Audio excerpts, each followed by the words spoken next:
committed an overt act after May 10th, 2017,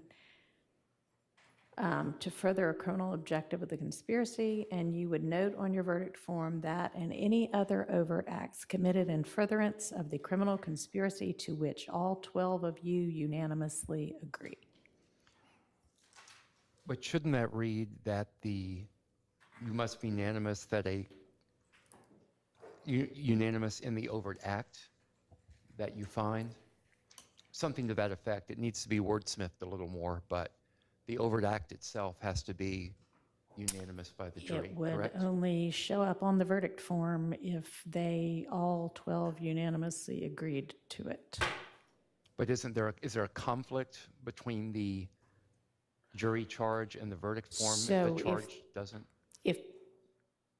No, if they don't, anything that they don't find unanimously as to an overt act, they're not going to list on the verdict form. And if they don't list on the verdict form at least one overt act after May 10th, 2017, then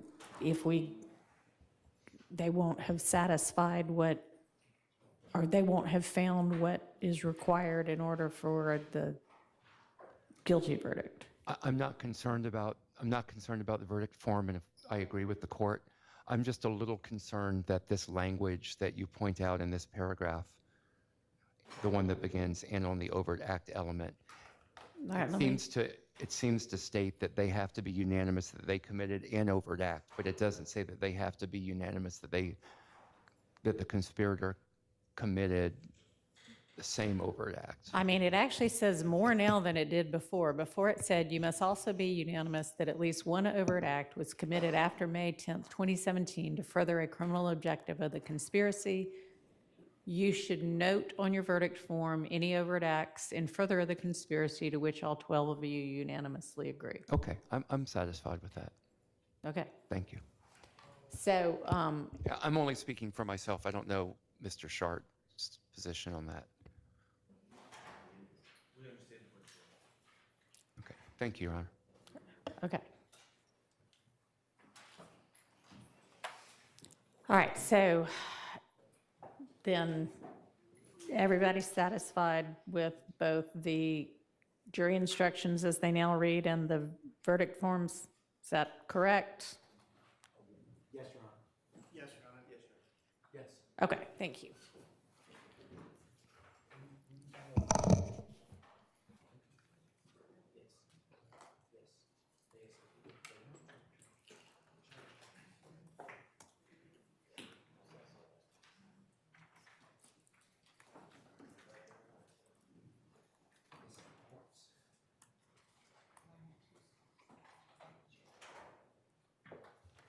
All right, so we have still not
podium out. We're just adding a new one in, so thank you. You got it?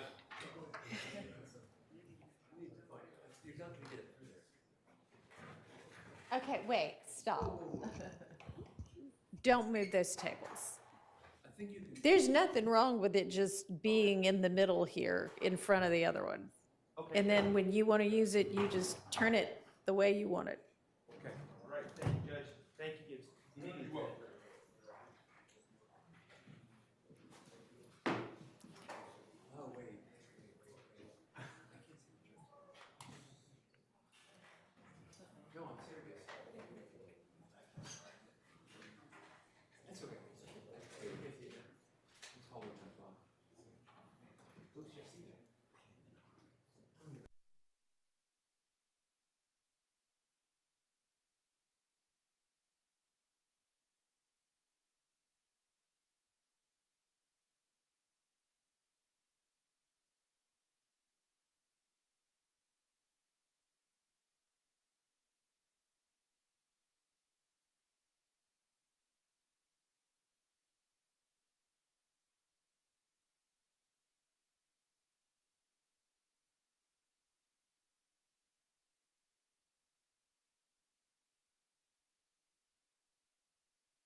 That was enough.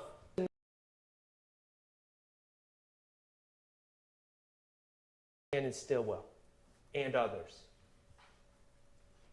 And that was actually enough to put his plan in motion because he knew someone was going to have to back up his story. And that was enough to have him reach out to Demekion Garlington and try to get Demekion Garlington to go out and go on with the story. Which, of course, Mr. Copeland told us he's no longer friends with Mr. Garlington because Mr. Garlington would not go along with that story.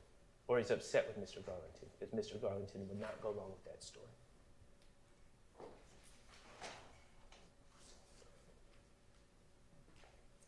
Maybe you say, Max, we get it. He's a liar. He was jammed up. But maybe this threat of prosecution was what was needed to bring out the truth. Maybe he was being truthful on June 10, 2015. Well, let's think about what else he said on June 10, 2015. Remember when they were talking about those auto breakings that they suspected him of? And said, you're going to have to answer these auto breakings. Why do you have all this property and these cars? We know you're involved. Remember what he said? Nah. That was Lil Mike and Quez that did them. Remember the detectives? They looked at each other. Lil Mike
yes, he's wearing the jail blues, and he had every reason to lie to get himself out of trouble. First of all, what did Quindarius Zachary say at trial? He admitted that he lied on Shannon in 2 prior statements. One August 5th, 2015 to Lieutenant Gaither, and then one in a proffer session on March 3rd of 2017. And he also admitted on cross-examination that even those 2 statements, those 2 lies he told about Shannon Stillwell, were not even consistent with each other. But none of the police seemed to mind. None of the prosecutors seemed to mind. Why? Remember his lie? His lie was, oh, the night of the Donovan Thomas killing, Shannon Stillwell confessed to me at Jeffrey Williams' condo. And then he also went on to lie about Shannon Stillwell on this August 5th, 2015 statement, lied about Shannon Stillwell's involvement in really a bunch of other cases. Cases that Shannon Stillwell has never been charged with. He just lied on Shannon. And he admitted his motivation for lying on Shannon. He admitted that he knew, or he was under the belief, that when he talked to the police, when he talked to Lieutenant Gaither, first of all, he needed to get bond. He had been locked up for about 7 days. His family had been calling Gaither, we heard about that, begging her to go up and talk to him. What was the urgency? Well, we didn't get into details, but we learned that Mr. Zachary has a serious illness. A serious illness that he wasn't going to fare well at Rice Street under those conditions. So he needed to get out. So he has people calling Gaither, come see me, I want to talk to you. And then he also has the motivation of the April 28, 2015 case, which he was facing at this time. He told you, I was under the impression, and I didn't do the math, this may be right, this may be wrong, but this was his impression, that he was facing something like 185 years. Yeah, that's pretty good motivation to lie. And then he was also concerned because he got caught with a gun on May 7, 2015, that he knew was ballistically linked to other crimes. So that was a reason for him to lie. And finally, why Shannon? Because he wanted to get back at Demekion Garlington, because Demekion had told the police about the April 28, 2015 incident. And he figured blaming Shannon for things was a way to get back at Demekion, because at that time, Demekion and Shannon were close friends. So those were his motivations. Let's talk about the statements he gave. We heard about Investigator Gaither being called repeatedly to go down there and talk to him on August 5th, 2015. And she said, okay. Remember, he wanted to talk about other stuff. He didn't want to talk about his case. He wanted to immediately get to the point where he's telling lies on other people to get bond or get released, get consideration. And Gaither, to her credit, said, no, we got to talk about your case first. Let's talk about April 28, 2015. And what did he say? I wasn't there. I wasn't there. The only reason I know about it is because Demekion Garlington told me the next day. So immediately, he's lying to the police, saying he wasn't there, which of course we know he was there. Lieutenant Gaither knows he was there. But what's his explanation? It's odd. It's interesting. It seems to be a recurring theme. I wasn't there, but, and where did he say was also? I was at home because I'm always sick, right? I was at home, I'm always sick, I wasn't there, and the only reason I know about this is because Demekion Garlington the next day confessed to me. Seeing a pattern? Everyone's always confessing to Quindarius Zachary, according to Quindarius Zachary. Of course, that was a lie. Demekion Garlington had not confessed to him. That was made up. He made up a story about someone confessing to him. And in fact, he was there. Gaither called him on it. About 2 or 3 times said, I swear I'm telling the truth. I swear, I swear, I swear. And finally he gave up the lie. And then he proceeded to move on to other cases and make up lies on Shannon. March 3rd, 2017 was the second statement set up by his lawyers. You got to understand where the proper session is, as it was a session for him to give as much information as he could about as many instances as he could, and the DAs were in the room. They can consider the information given, and then they can give any consideration that they deem appropriate to Quindarius Zachary for his assistance in providing information. Those were the 2 statements. But here's the thing. You know, it's not complicated to keep a story straight if it's the truth. But if you're making up lies, the context, the details tend to change. It's a little bit more difficult to keep everything straight. And I think about all of us. You know, I think about when I was a kid. I saw a space shuttle explode on TV when I was sitting in a classroom watching it take off.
This does not give exact locations.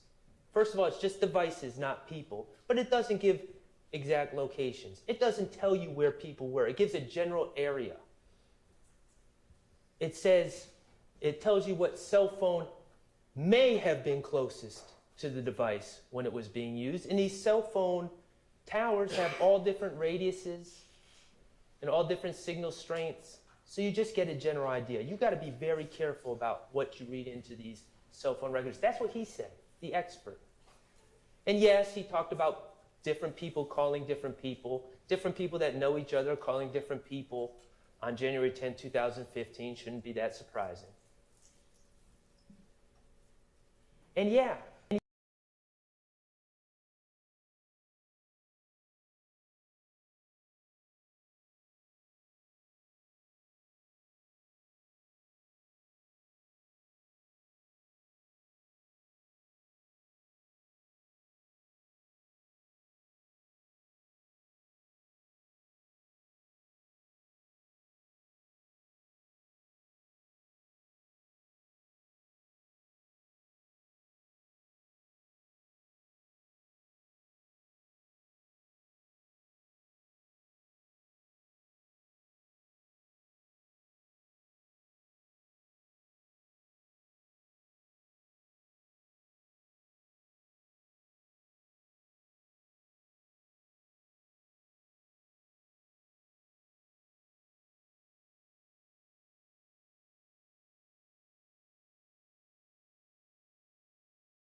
and they said the footage had been erased. The 15-day, or however many days the cycle is, ended, and all the footage was erased, and it started all over again. That piqued our interest, because everyone knows that's not the way surveillance cameras work.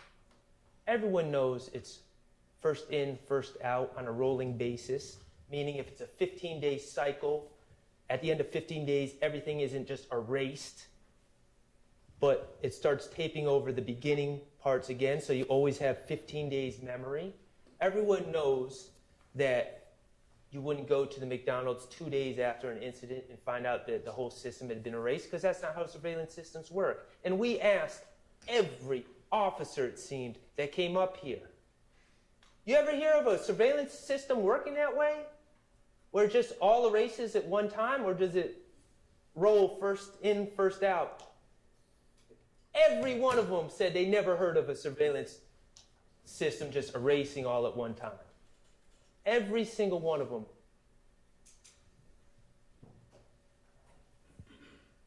So, does that McDonald's on that corner of Old Hateville and Cleveland Avenue have a one-of-a-kind, a one-of-one surveillance system that they're operating? I don't think so. But what does that mean? It means Detective Thorpe lied to us. He lied to y'all. He didn't go to try to get that surveillance from the McDonald's. He didn't go 2 days later. What did we hear from D.A. Sprinkle? Remember that? And that's a straight shooter, D.A. Sprinkle. What did D.A. Sprinkle said when we asked him about it?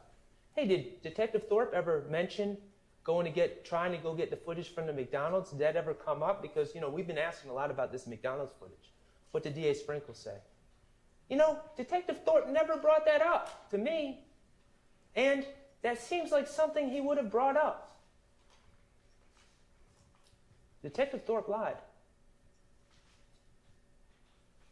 Either that, or he did go get the footage, and it doesn't back up Kenneth Copeland's claims, and it's in his missing file somewhere, which he can't find to bring to court.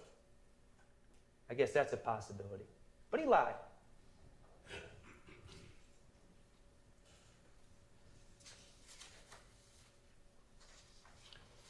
All right, so the elephant in the room. Who killed Donovan Thomas? It's not our burden to solve this case, first of all. The jury instructions are clear. It's not our job to solve cases, especially cases that happened 9 years ago. But to the extent that it factors into the question of reasonable doubt that Mr. Stillwell committed that crime, let's just leave it like this. I know someone who has a closest associate named Trevante Turner. I know of someone who is arch enemies with a man named Kelvin Watts, who's the brother of Donovan Thomas. I know of someone who, with Trevante Turner, went and shot up Rich Homie Kwan's father's barber shop in 2014. I know of someone who stole Donovan Thomas's nut chain and wallet and cell phone out of his truck in late 2014, and when asked about it by the police, repeatedly lied about that situation, repeatedly pretended that him and Donovan Thomas were cool. I know someone who was jumped by Kelvin Watts in Club Crucial on January 6, 2015. I know someone who basically admitted on the stand, I'm listening,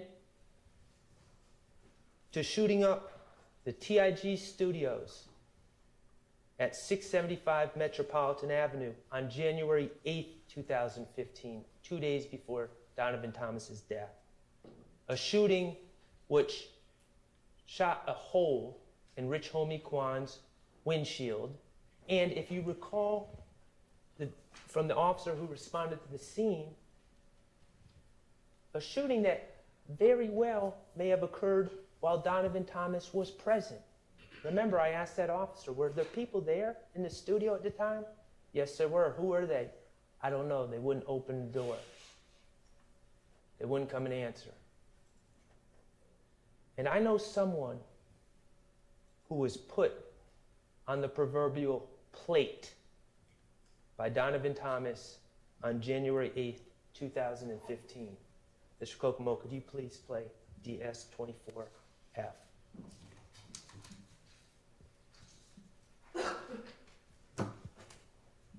I got somebody, but I don't know his name. He was there. He everything. He called the night.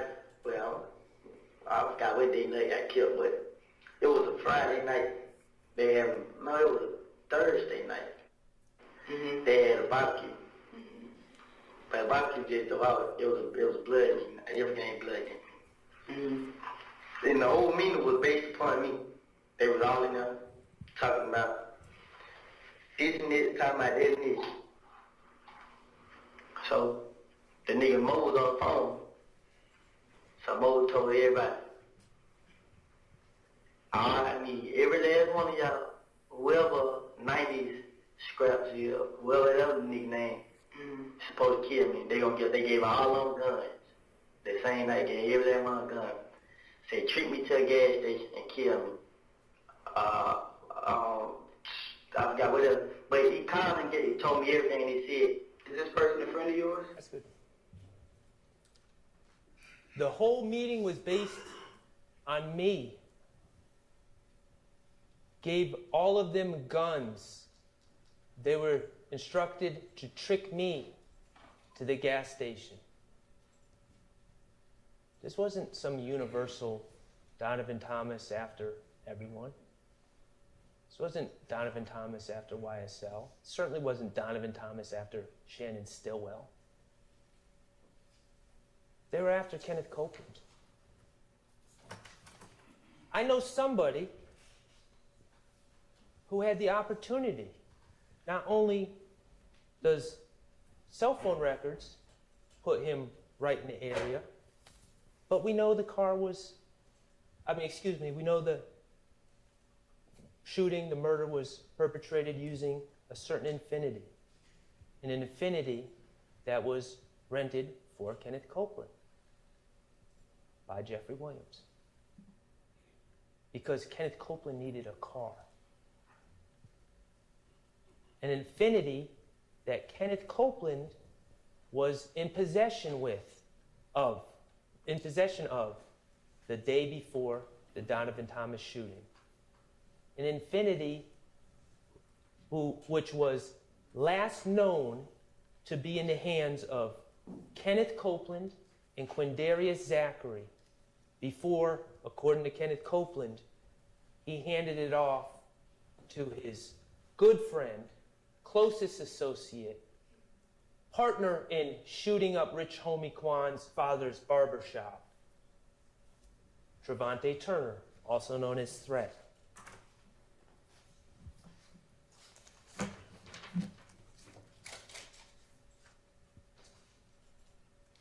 In conclusion, regarding count 2, ladies and gentlemen, there is an absolute lack of reliable evidence against Shannon Stillwell. He had no motive. His problems with all these people happened afterwards. Once APD falsely accused him, once the streets falsely accused him of committing this crime, that's when people started shooting at his head and shooting at cars he was riding in. He didn't have any problems with Donovan Thomas. There's no evidence of that. There's no forensics, no DNA, no cell phone records putting Shannon Stillwell at any scenes. He's not on the Texaco video. It's just 2 witnesses, both proven and admitted liars who changed their stories repeatedly on tape, right in front of all of us. Both people who had every reason to lie when they gave their stories. Two people that were chosen by the state to be the key witnesses in the case. But two witnesses, to their credit, who at least came in here and owned up to the fact that they were weak. They chose themselves. They chose to lie on others to save themselves, and at least they came in and told you that. Other than that, there's no corroboration at all. All right. We got a little more to go, okay? Let's take. That was my hint. I picked up. All right, everyone, let's take a bathroom break. Oh, well, that's the point of adjournment.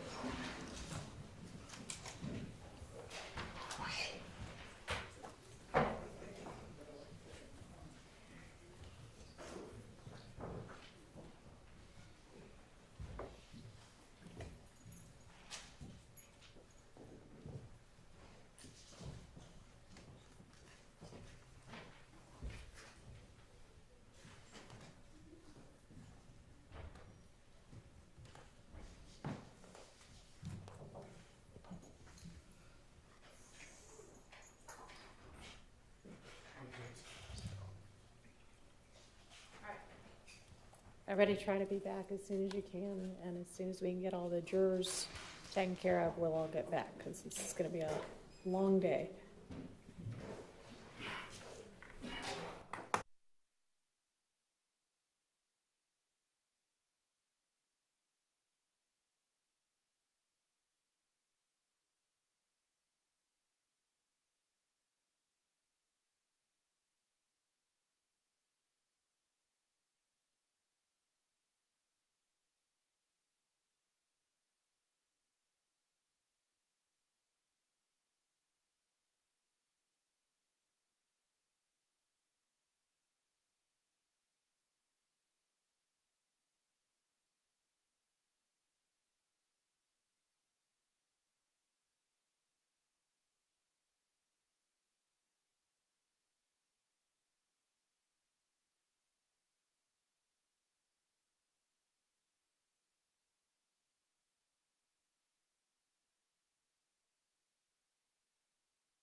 Thank you. All right, go ahead, Mr. Sharp. Thank you, Your Honor. May it please the court. I see the coffee. I can take a hint. We're almost there, okay? We're going to move on to the Shamelle Drinks murder from March 14, 2022. And there are several counts regarding this case.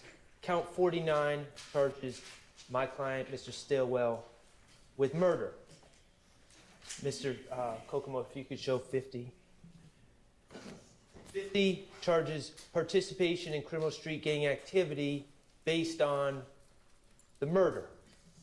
51 charges criminal street gang activity based on murder. And 52 charges possession of a firearm by a convicted felon for March 14th, 2022, based on the belief that if a murder was committed by Mr. Stillwell, he must have had a gun. And count 54 is charged possession of firearm during commission of a felony, being the murder. My point is all of these counts are predicated on the murder charge. And so I'm not going to focus on any of the other counts. I'm just going to focus on count 49, which is the murder charge. Okay, so turning the page to the March 14th, 2022 Shamelle Drinks murder case. Let's start out by just reviewing kind of the basic evidence, standard evidence, and then we're going to get into some of the more complicated matters that came up during trial. There's no eyewitnesses. There's no DNA. There's a fingerprint that was briefly alluded to that was found on Shamelle Drinks' car that does not belong to Mr. Stillwell or anyone else in this case. There's no ballistic matches. We know that the projectiles or the bullets that hit Mr. Drinks twice, once in the neck, once in the arm, we know that they were .40 caliber bullets. Okay? That's what we know. What else have we heard through trial? We heard about a phone that Mr. Stillwell had. We heard a lot of his songs off that phone, and we also heard about some other things. We heard about a article that Mr. Stillwell, or someone with Mr. Stillwell's phone, we'll say Mr. Stillwell, clicked on March 17th, 2022. Okay, it was a Fox News article about a shooting on Windsor Street. Okay, that's 3 days after the homicide.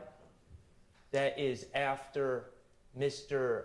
Stillwell's girlfriend at the time, Miss Alexander, alerted him to the fact that there was a shooting on Windsor Street. It's after the fact, it's after she sent a posted by someone else on Instagram about this shooting on Windsor Street. It's after his grandmother, Miss Jackson, reached out to him to check if he was okay because she saw the news report about this shooting on the news. All that happened on the evening of March 14th. That's how quickly news traveled. It should be of no surprise that by March 17th, probably sooner than that, there was an article about this incident on the internet, on the Fox News website, the local Fox 5 website.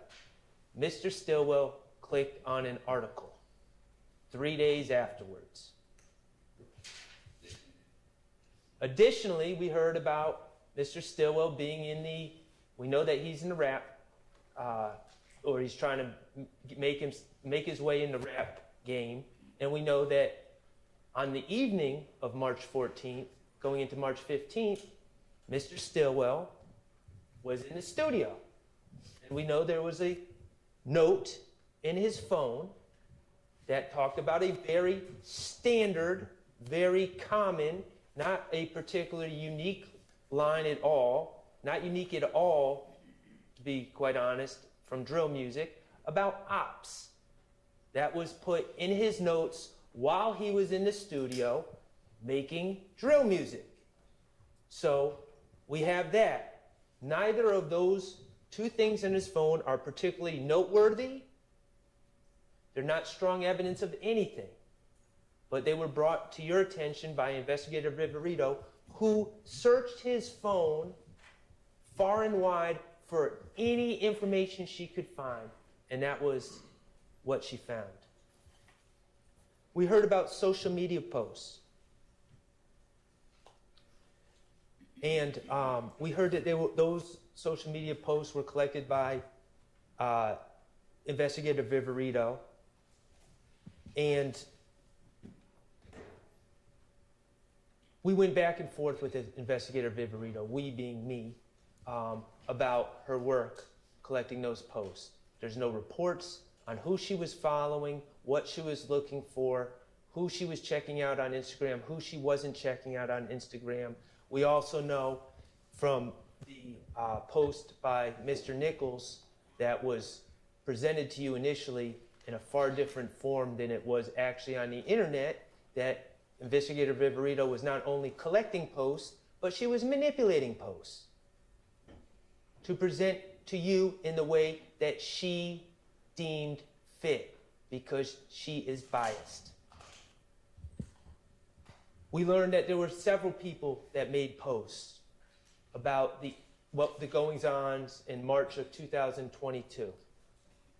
We know, and I'm not going to hide from it, that Mr. Stillwell made posts about Maine, Christian McMiller's death on March 11th, about Darius Ford's death, about how his heart is broken, about how he ain't going to be the only one crying. We know that there were posts on both sides from everyone in the community about what was going on in March 2022. But the takeaway from the post is this, and it actually came from Investigator Viverito. I don't think she really wanted to admit it, but she did.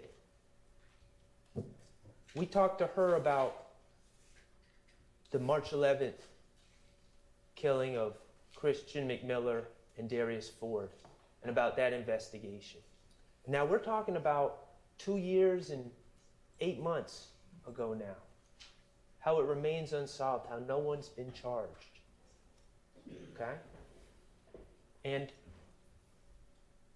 we looked at some of the posts that were made in reference to that incident.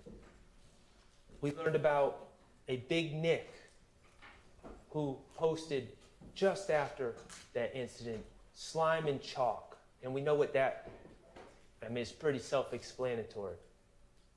And we know about these other accounts. Edgewood, I think it was Edgewood James and Joey Hurst, two other accounts that weren't necessarily their names, may have been kind of like pseudo accounts or fictitious accounts, celebrating in really the most vile ways possible, celebrating the deaths of Christian McMiller and Darius Ford. And I asked Investigator Viverito, and she confirmed, even if they're fictitious accounts, you can see who was posting. You could pull an IP address. You could try to look into that and figure out who was posting. If you really thought that these posts, if you really thought posting about the crime was a confession to murder. And she agreed, she could, but they didn't, because it's not. We learned about Kelvin Watts, also known as Shell Cal. And we saw the posts that he made right after the murder of the double homicide of Christian McMiller and Darius Ford, about him putting 2 shells under Donovan Thomas's eyes, about him looking in the camera and putting 2 shells under his eyes, 4 different posts. Another post about with 2 shells and lips sealed. And we talked to Investigator Viverito about what those shells meant. And they meant bodies, in her estimation. So Kelvin Watts is sitting there posting, putting symbols of dead bodies under his own eyes, in his own way with the shells. And I asked Investigator Viverito. Oh, and he also made a song. We heard about the song he made, Mafia Story, where he's celebrating the death, where he's describing the death, how they were in a fast car, and how they died on the freeway. Direct references to the death of Christian McMiller and Darius Ford. And so I asked Investigator Viverito, all these posts that Kelvin Watts has made, has he been charged? And the answer was no. And why was the answer no? Because posts on the internet about the death of people, even claims of responsibility, such as putting two shells under your own eyes, that's not enough to charge someone. That's not a confession. Investigator Viverito said the reality is, in this day and age, under these circumstances, dealing in this situation with the drill music and everything else, there's false claiming going on all the time. We can't go by what's on the internet. We can't go by what people post. That's not a confession. That's what we learned from Investigator Viverito. That's what she was forced to concede when we talked about the Christian McMiller and Darius Ford deaths. So when we're analyzing crude, inappropriate, idiotic posts that are made by Demekion Garlington, or even my client, Mr. Stillwell, let's keep that in mind. Those aren't confessions. Those are posts, and they're common. And even Investigator Viverito, who I have maintained pretty clearly is not an honest broker, was biased, even she had to admit that.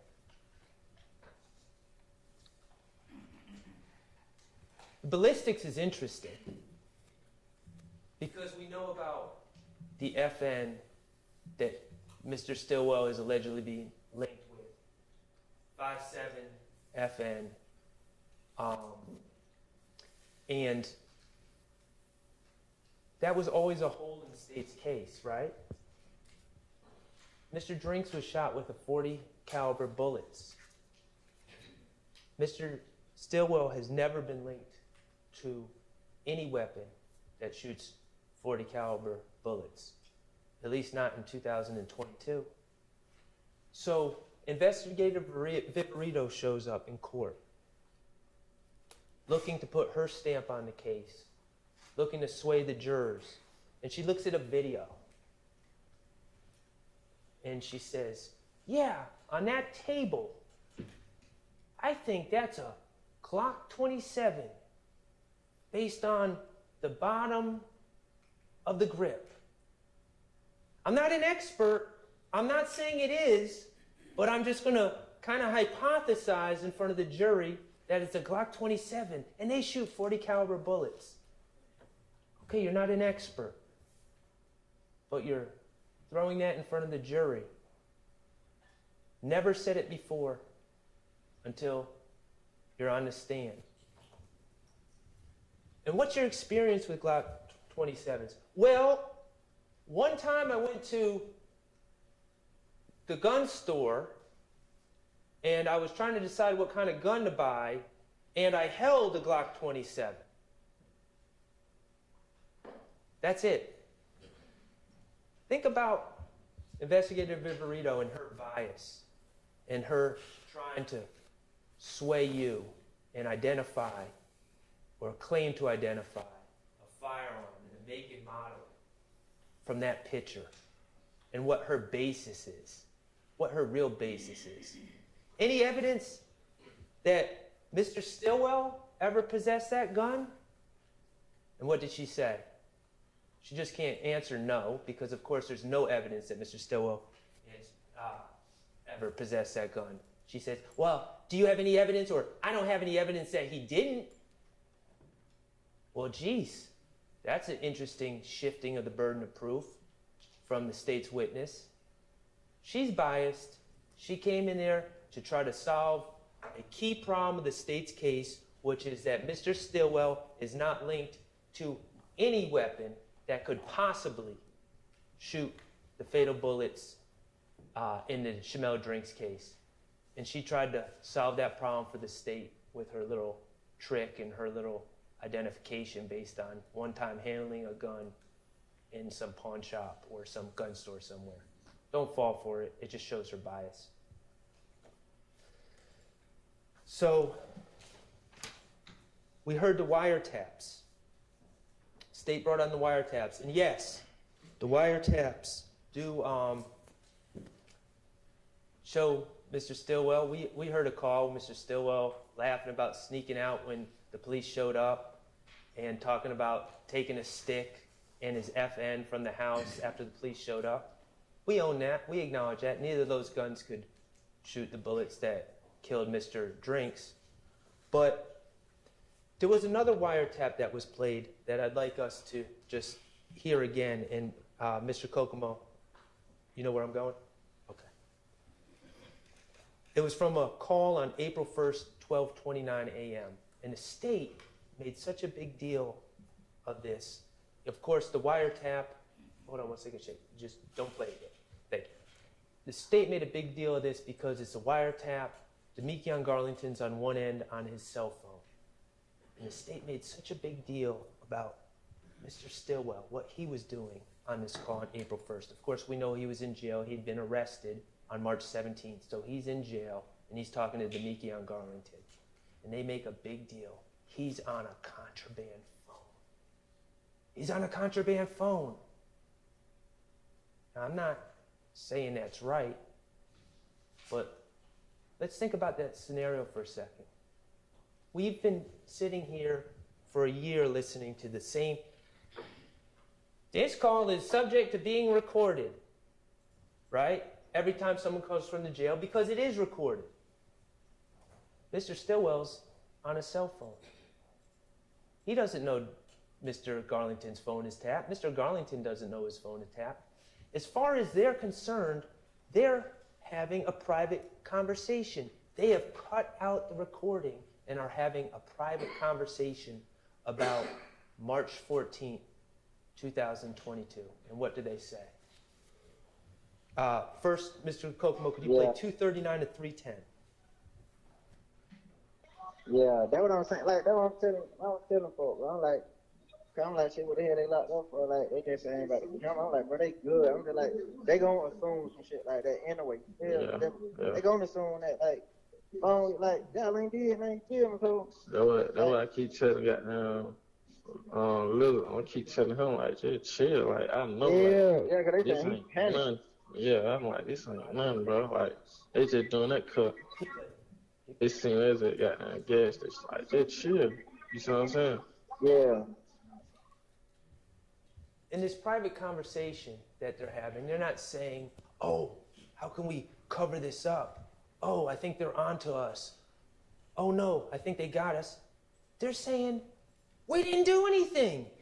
They're just assuming we did stuff because we're at the gas station, which is a fact that we have never denied. They were in fact at the gas station. They're having a private conversation and they're talking about how innocent they are and how the police got it wrong. And Mr. Stillwell is just saying, let's let it work itself out. So let's go to 1210 to 1225, Mr. Kokomo. Thank you.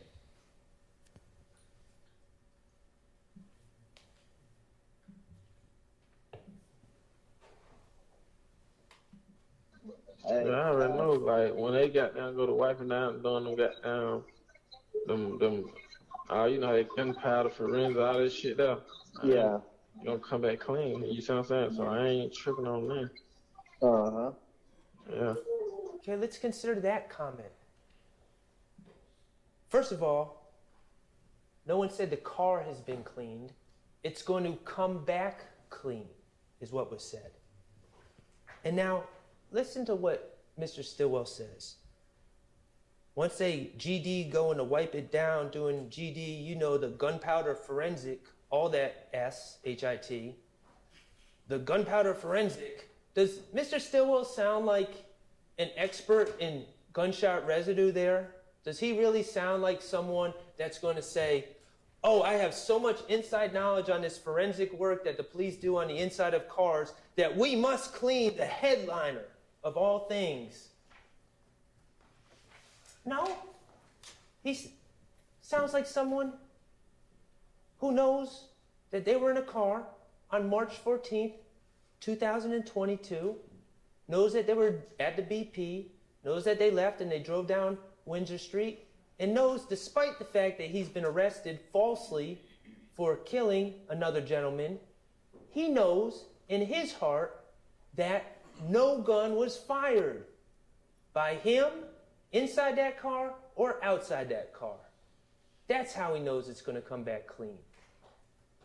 It's not some devious mastermind that's got some inside information on the forensic work. He barely knows what he's talking about. You know that gunpowder forensic, all that SHIT. That's the comment of someone that knows where they were on March 14th and where they were driving and what they did not do. And what they did not do was fire a gun.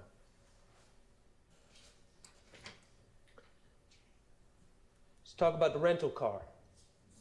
State made a big deal of this rental car. Yes, Mr. Stillwell rented a car on March 14, 2022. First of all, we've seen the BP tape. There was no plan, okay? This was a chance encounter. It was unforeseen that Shamelle Drinks would ever show up at a gas station. So there's no indication that people would be renting a car in anticipation of running into Shamelle Drinks, okay? The reality is we heard about what was going on in Mr.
hiding from that. Mr. Stillwell was scared for his safety. He was scared for Miss Alexander's safety. And the first thing he did that night is went and got window tints on the car. And yes, he broke the rental agreement in doing so. We acknowledge that as well. If this was a car that was involved in a homicide on March 14th, let's consider Mr. Stillwell's actions after the fact. I don't know. It seems logical to me that if I'm in a rental car and I use it as part of a homicide, the first thing I'm going to do is get rid of said rental car, distance myself from the rental car. It's on video at the BP. It's on video on Windsor Street. There's surveillance cameras all over the place in Atlanta. The first thing anyone would do if they committed a crime as heinous as this in a rental car is to get rid of it. Well, what do we know that Mr. Stillwell does? Well, first of all, he runs into Investigator Viverito at 2830 Waters Road a day after the homicide, wearing the same clothes he was wearing in the BP, by the way, not really concealing his identity there. And he tells Investigator Viverito, yeah, that's the car I'm in. That's the car I'm riding in. And then what does he do later in the day on the 16th? Does he go into Griffin, Georgia and burn it in some back road somewhere? Does he go drop it off in Alabama? No. He calls Alamo and extends the rental until the 20th. Ask yourselves, really? Are those the actions of someone with a guilty conscience? Are those the actions of someone who committed a crime in a rental car? Absolutely not. Why is he doing these things? Because just like how he knows the car is going to come back clean, he knows he didn't do anything in that car. He knows he's innocent. He has no reason to get rid of the car.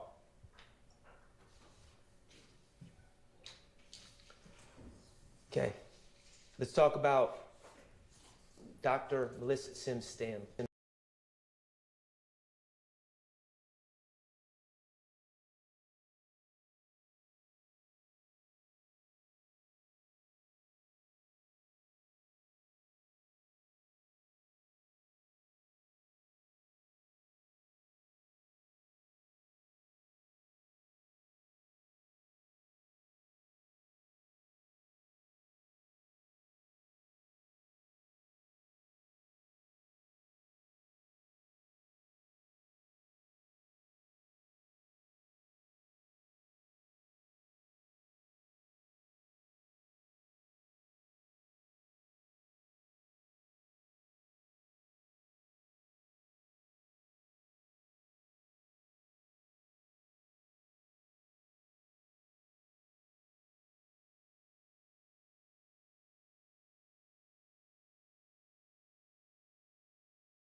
purpose of testing for gunshot residue. And I asked Crime Scene Tech Green, did that seem like an appropriate request to you? Collecting the headliner to test for gunshot residue within that car. And she said, yes. The location seemed appropriate. The location made it a very appropriate piece of the car to collect, to be later tested for gunshot residue. And so she collected it. In fact, she didn't just collect the part over the sunroof, she cut out around that part as well and collected it all and sealed it up just like she does in every other case. She did her job, she collected it, she sealed it, and she sent it to GBI for testing. I asked scientist, Mr. Colvin, who tested for gunshot residue. I said, well, how about you? What is your thoughts? You ever test headliners before? Yeah, all the time. Okay, does that seem an appropriate part of the car to collect to test for gunshot residue? Absolutely. The fabric is the type of fabric that would tend to hold on to the gunshot residue, to maintain the gunshot residue as opposed to someone's hands or something like that. And also the location is very appropriate. So we heard what Mr. Colvin did. We heard about his process, which is all by the books, all by procedure, how he dabbed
Investigator Viverito couldn't wait to talk about when she was on the stand, and I wanted to ask her questions about other things.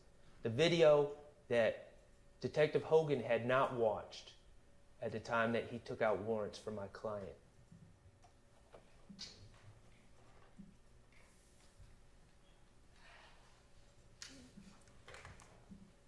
Mr. Kokomo, could you pull up the video? Okay. And I just want to give a little timeline of what I submit we're going to see from this video. We're going to see 3 cars in a line. We're going to see a 4th car, a white.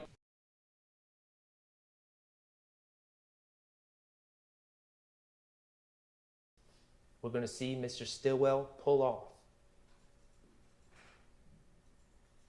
16 seconds later, we're going to see Mr. Drink's brake lights go on and off. 16 seconds after Mr. Stillwell has been long gone. 18 seconds after Mr. Stillwell leaves, we're going to see a 5th car make an unexplained U-turn. 30 seconds after Mr. Stillwell has pulled off, we're going to see Mr. Drink's brake lights flicker on and off again. And finally, for a 3rd time, 33 seconds after Mr. Stillwell has pulled off, we're going to see Mr. Drink's brake lights go on and off once again. Investigator Viverito wasn't correct. It doesn't happen one time. The brakes go on and off 3 different times in this video, and we're gonna watch it.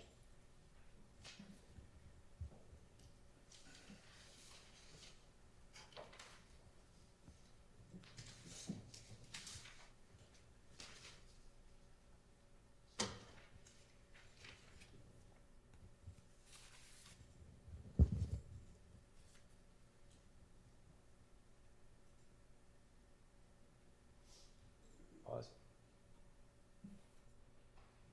Okay, right here, we have 3 cars lined up.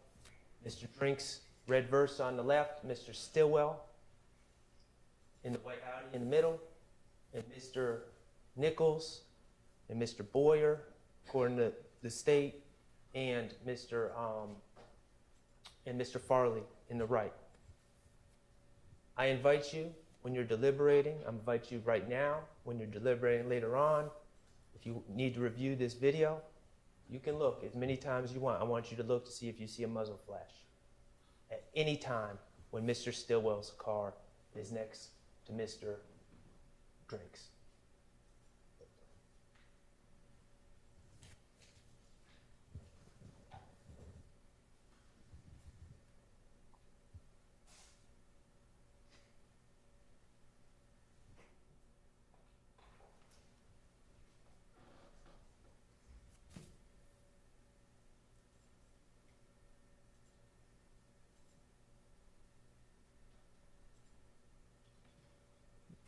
We see a 4th car speed up behind Mr. Stillwell.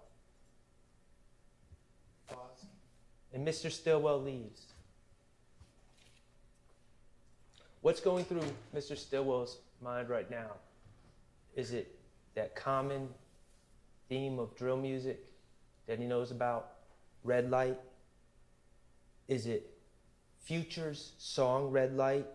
Yeah, and this shit real out here, running through the red light, looking through your rear view, and might just sneak up on the car and try to spray you? Is that what's going on in Mr. Stillwell's mind? Is that what he's thinking about as he sees this 4th car speed up behind him? Or maybe he's thinking about that night, September 26, 2015, when he was in that car with Tierra Jones and Miss Duncan, and that car sped up behind them and started spraying the car they were in through the rear windshield. Either way, Mr. Stillwell gets on. Mr. Nichols, apparently confused, is trying to figure out what's going on, and he eventually leaves as well. Okay, pause. Pause. Okay. That 4th car, not Mr. Stillwell's car, that 4th car that has never been identified, has never been tested for gunshot residue, is now next to Mr. Drinks.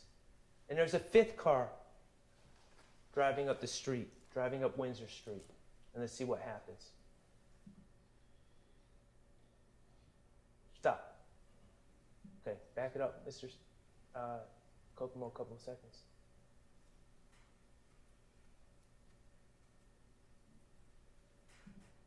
Okay, pause. Okay, I want you to look closely. Right here, we're going to see the 5th car make a sudden U-turn. Is there someone in the street? Is there someone waiting at that car to make that U-turn? Is there an obstruction?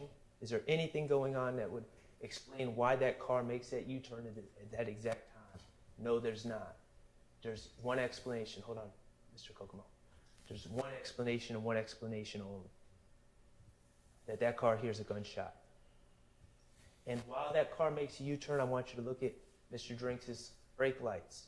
They flicker on and off. That means he's not dead. He has not been shot in the neck yet. That's science. That's from Dr. Sim Stanley herself. What could be happening, I submit to you, because we don't know the order of the wounds, what could be happening, what makes the most sense, is that at this exact moment, that car that's next to Mr. Drinks fires a shot into the car. And remember, there's 2 wounds to Mr. Drinks, but there's really 3 shots because one projectile ends up going into his arm and it's on the seat and is collected by Miss Green, CST Green. Another projectile ends up sadly in his body and is collected by the ME. A third projectile goes through Mr. Drinks' car because we see the exit wound, where the bullet exited Mr. Drinks' driver's side front door. So there's at least 3 shots that are fired into Mr. Drinks' car. I submit to you, at this exact moment, first shot is being fired, that car hears it, is making a U-turn, and Mr. Drinks is trying to react, perhaps moving around, going up and down off the brake, trying to figure out what's going on, perhaps trying to find the firearm that he has in his car, trying to figure out what's going on, as he's certainly not anticipating or expecting to be shot at that exact moment.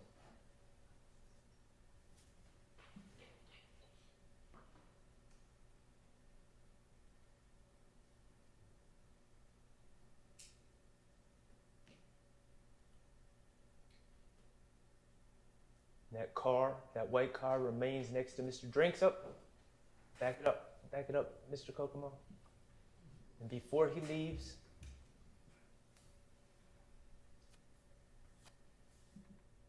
we see a slight flicker of the brake light right there. And then if we play it again, and no more flickers. At that moment, tragically, the fatal shot was fired from that 4th car into Mr. Drinks' red Versa, going into his neck, causing him to immediately lose all bodily control and eventually leading to his imminent death.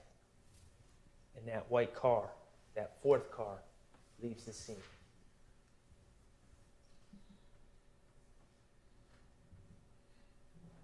That last brake light flicker was 34 seconds after Mr. Stillwell had already left.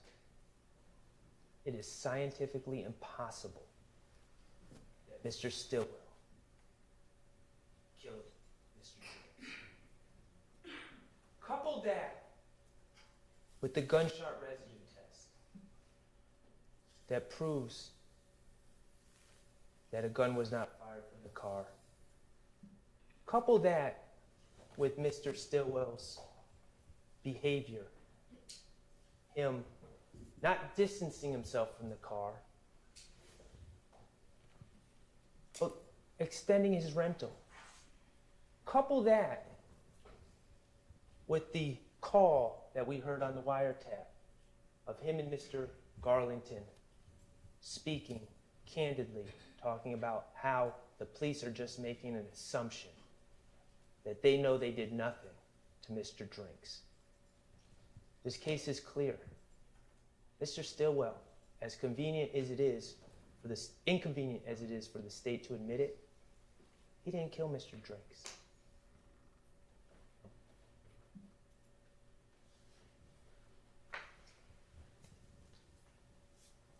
Ladies and gentlemen, I'm about to conclude.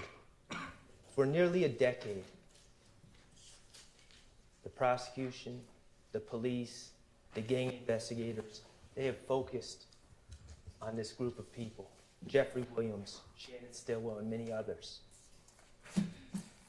They're young men that grew up in hard times and had dreams of their own.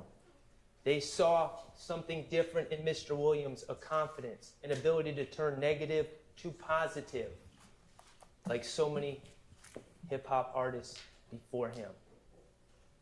They were attracted to Mr. Williams. They identified with him, but they also saw opportunity to chase their own dreams, to get in the studio, to make connections, to hopefully make it big. And it worked out for some of them. Wooney Lee is now a signed artist. He's not alone.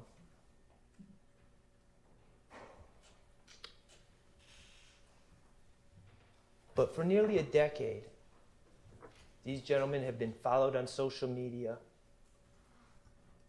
Prosecutors and police officers have listened to their music, have scrutinized their artistic expression, leaving no room for artistic license, leaving no room for hyperbole.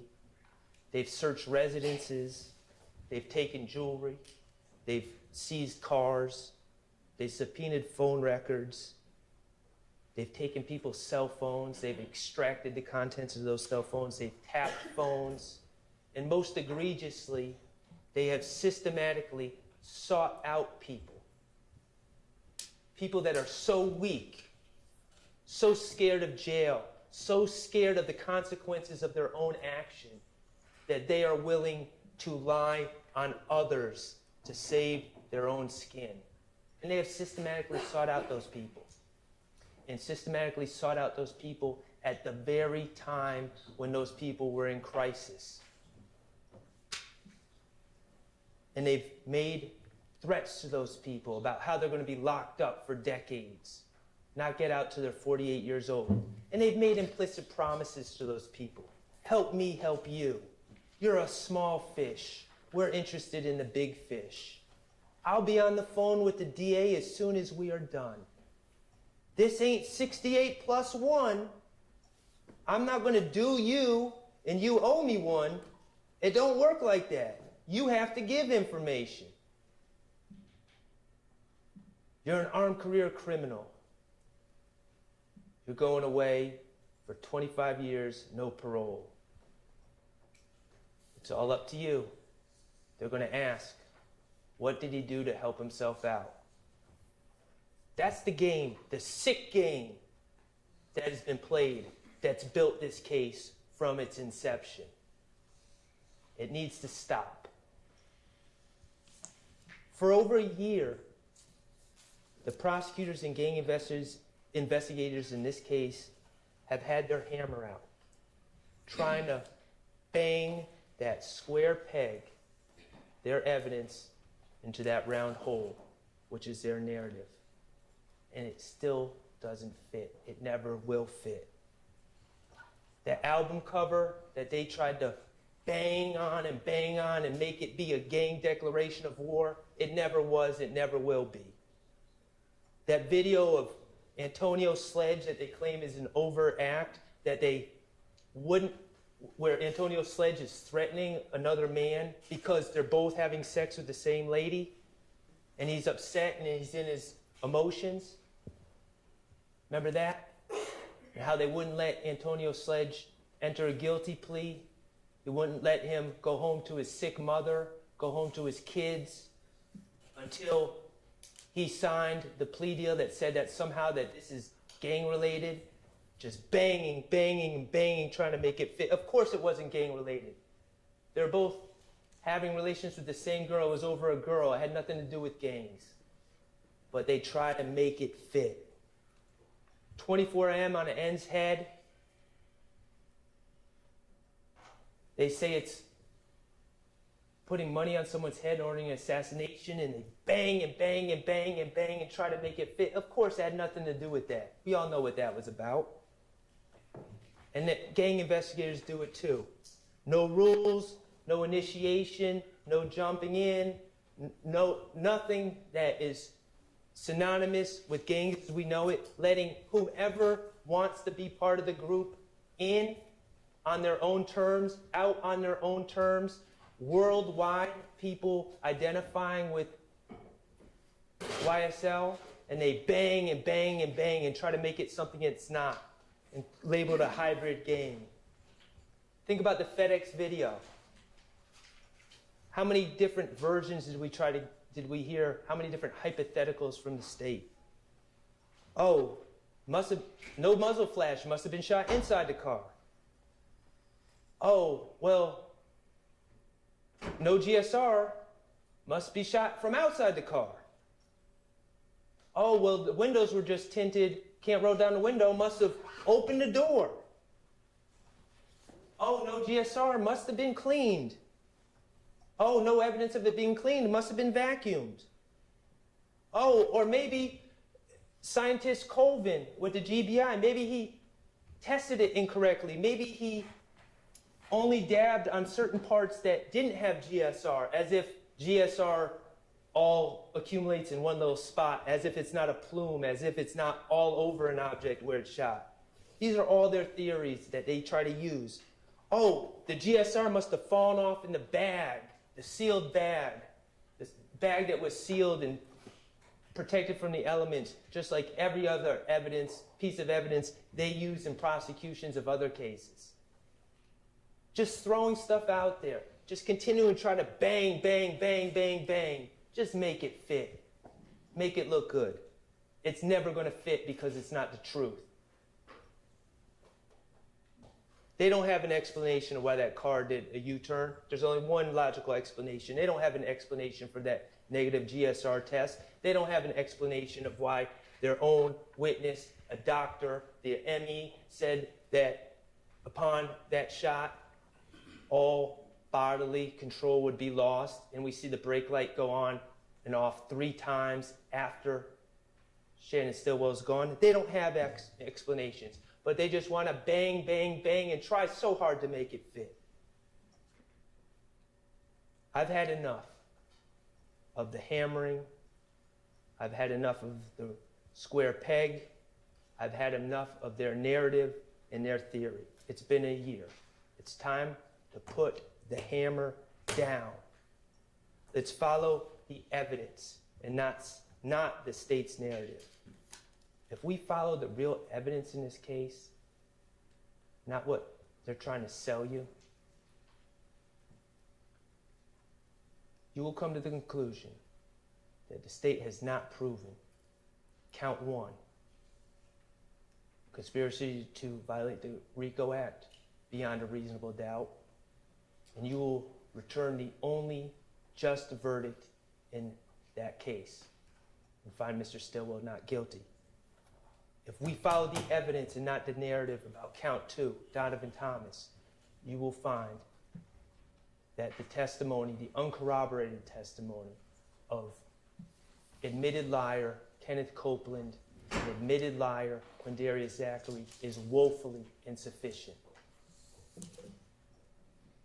That there's reasonable doubt all over the place, and you will find Mr. Stillwell not guilty of count 2. And if we follow the evidence, you will find that not only has the state not proven that that Shannon Stillwell shot Shamelle Drinks, not only have they not proven that beyond a reasonable doubt, but it's crystal clear that Mr. Stillwell did not commit that crime. And the only just verdict for counts 49 through 54 will be not guilty. Ladies and gentlemen, I appreciate your time and attention.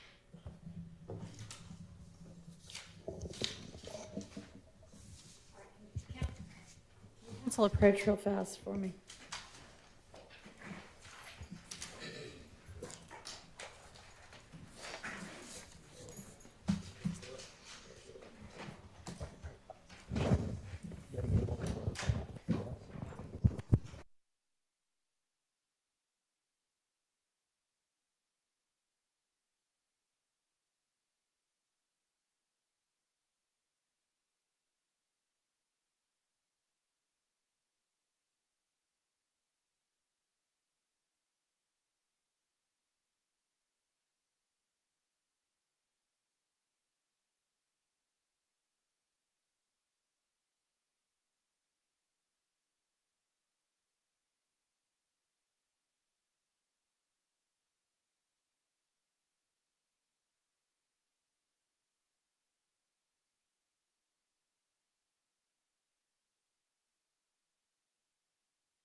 All right, I'm trying to figure out timing. I know y'all were told that this might be a late day, and it's going to be a late day.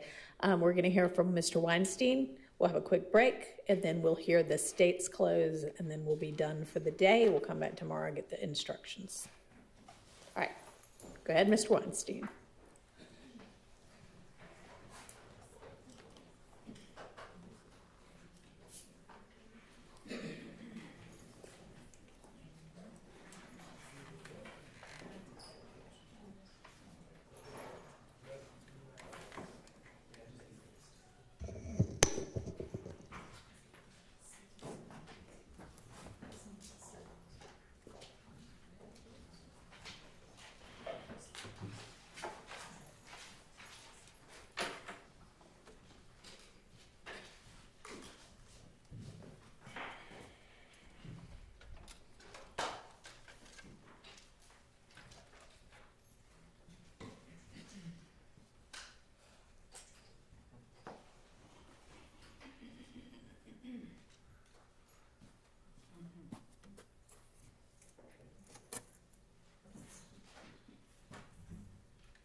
Good afternoon.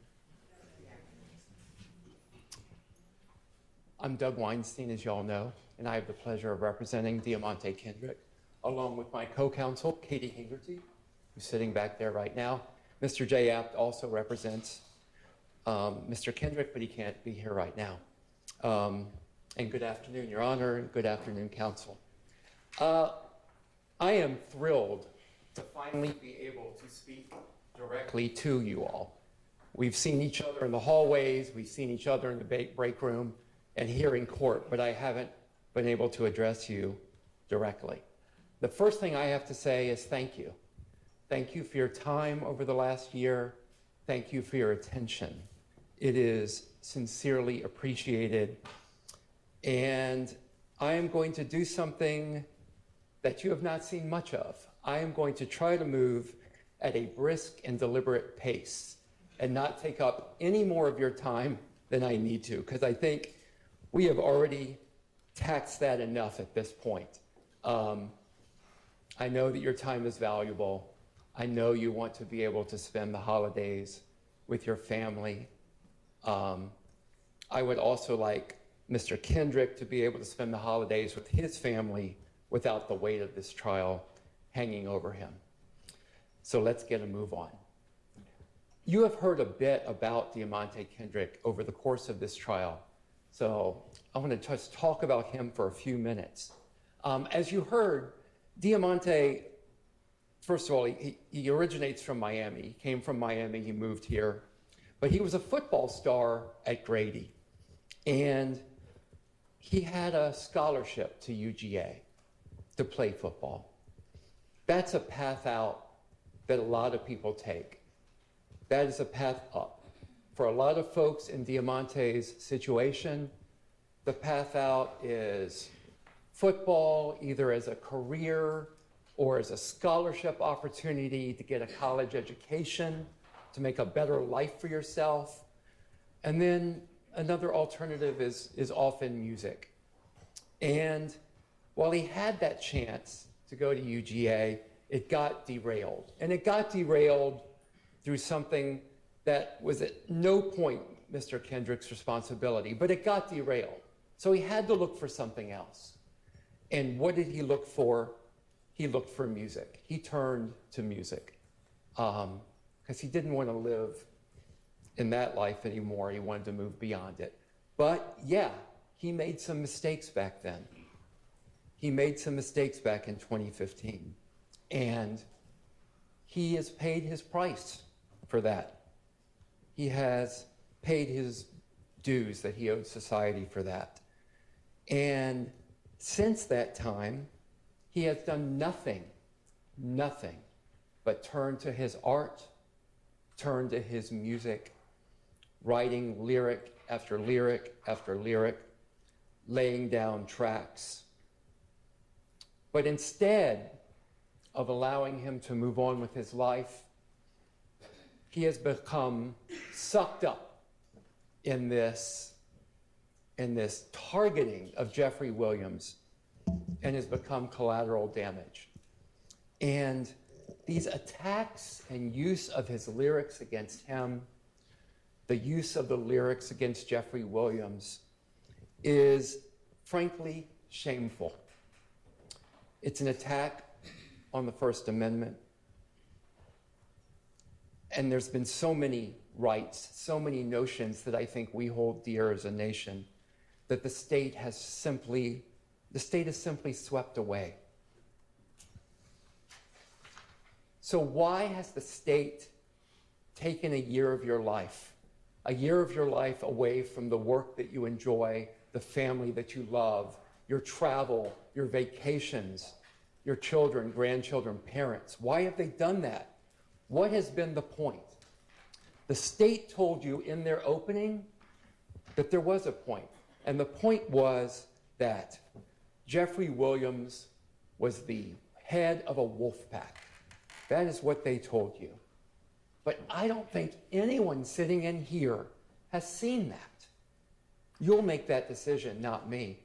But I don't think anyone has seen that. What have they proven about Jeffrey Williams? They have proven that he was a man that through incredible hard work, dedication, and talent came up out of Cleveland Avenue. And instead of forgetting everyone back there, instead of leaving them behind, he tried to reach out to those people that were friends of his that he came up with and say, you don't have to live this life. You can come with me. You can get into music. You can hone your craft. I can take you on the road with me. I can take you out of this. And some people took advantage of that and pulled themselves out, took advantage of Jeffrey's help. Some people tried to do that and failed, and Jeffrey Williams sent them back home. They didn't succeed. And Mr. Kendrick took a hold of that. And Mr. Kendrick took advantage of that opportunity that Jeffrey helped him. But instead, law enforcement put a target on Jeffrey Williams' back. Because God forbid anybody pull themselves out of that. Because what does society want to do? Drag them back again. Never let them leave their past behind. God forbid someone leave that behind and pull themselves up from their bootstraps. That's what we tell ourselves as a country. If you work hard enough, you can pull yourself out. Let's see what you guys say. So I would argue that we have not wasted your time here for a year.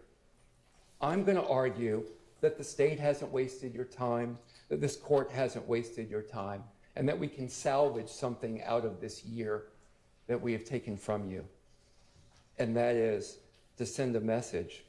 And you're going to send a message by going in the back, looking at the evidence that's presented to you, and I think any review of that evidence would have you come back with findings of not guilty on all the charges against Mr. Kendrick.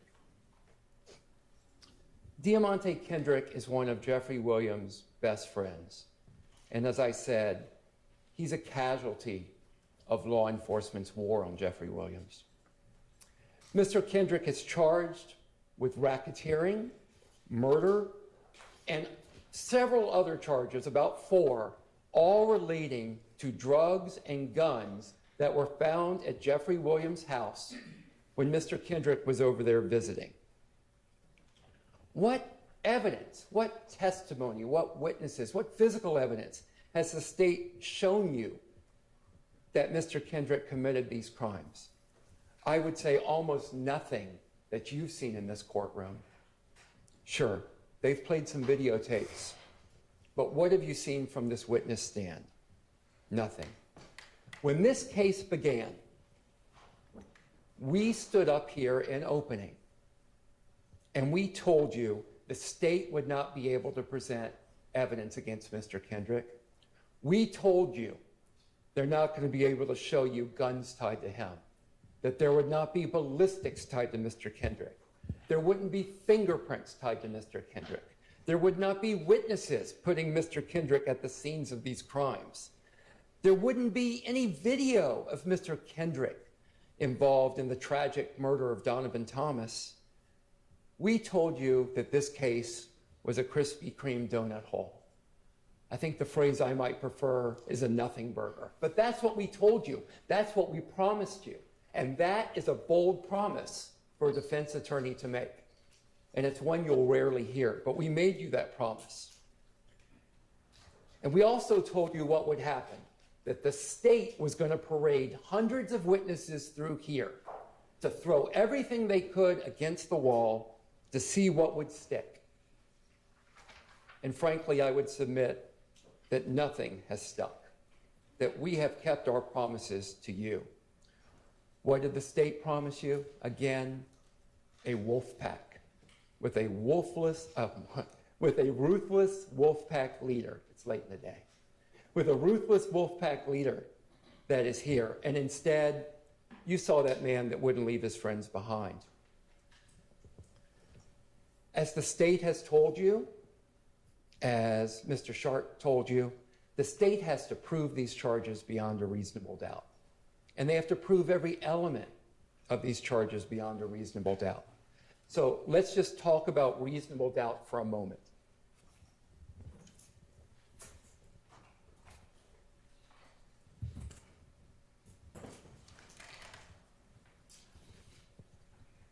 So when the state began today, they told you that you don't have to seek out doubt. They don't want you to think about doubt. But the standard is they have to prove their case to you by guilt beyond a reasonable doubt. Can you see that? Okay. They have to prove their state to you by guilt beyond a reasonable doubt for each of the charges, for each of the elements.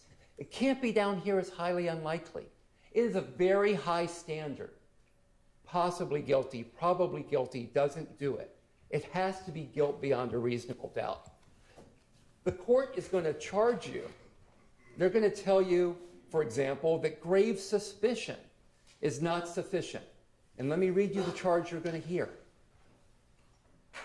Facts and circumstances that merely place upon the defendant a grave suspicion of the crime charged, or that merely raises a speculation or conjecture of the defendant's guilt, are not sufficient to authorize a conviction of the defendant.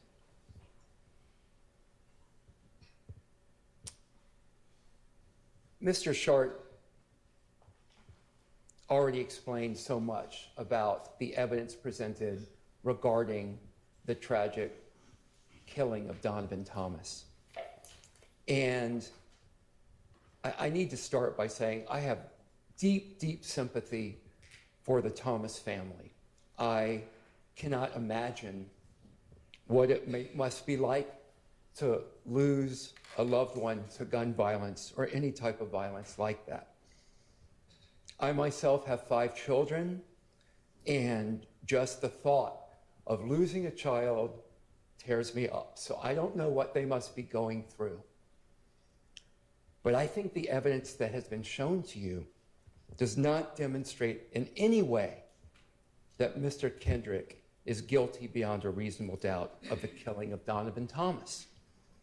And as Mr. Sharp so ably demonstrated to you, I think that there are others whose perhaps guilt or responsibility for Donovan Thomas's death has been demonstrated far more than my client's alleged responsibility.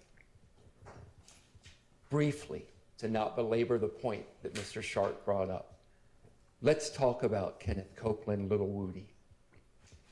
He was a character, right? I mean, he sat in that witness box, and he's a charismatic fellow, a very interesting guy. And he has certainly made the most of his star turn in this courtroom. But he never testified on this stand that Damonte had anything to do with the killing of Donovan Thomas. He never testified on the stand that Demekian Garlington told him all this stuff, that Kendrick was involved in killing Donovan Thomas. He didn't tell you anything about, at the McDonald's, he learned anything about the killing of Donovan Thomas that Damonte Kendrick was involved in. You didn't hear it at Sky House. You don't hear that from the stand from him. To the degree you heard any of that, it is in that June interrogation tape that was played to you. He was not under oath during that interrogation. And you heard the circumstances from Mr. Sharp, all the pressure that he was under. That was his 5th interrogation following the murder of Donovan Thomas, and the first time he comes up with this story clearly concocted by Demekian Garlington. How'd you like the testimony of Demekian Garlington? Oh, you didn't hear any testimony from Demekian Garlington. Everything Garlington allegedly said, you heard through other people. And again, why did he lie to police? To use Mr. Sharp's phrase, because I always steal from the best. He didn't want to wear the blue jumpsuit. He didn't want to go to Rice Street. He didn't want to be in the Fulton County Jail. He didn't want to face years of prison. He finessed the police. He finessed the police. He is a master liar. He is an admitted master liar. And he has methodologies he uses to lie and try to make it convincing. And he explained all of that to you. Again, why doesn't he want to go to Rice Street? Well, he told you what jail was like. On my cross, he explained what jail was like. When he most recently spent time in jail, he had a broken toilet full of feces. There were flies everywhere. He had no food to eat. He had to put his shirt over his face to act as a mask to try to keep the smell down. What rational person wouldn't do everything they can to avoid that? And of course, now's the next question. How do you know when to ever believe Kenneth Copeland? And I don't have a great answer for you on that. I can tell you what he said on the stand during my cross. You know, he said, hand to God, I am telling the truth now. I have God in my heart. I have God in my head. Now, the state would have you believe about Mr. Copeland and Mr. Zachary, who I'll address next, that they got on the stand and they lied here. And they lied here, I'm sure they're going to say, because they're afraid of the defendants. And that is why they lie.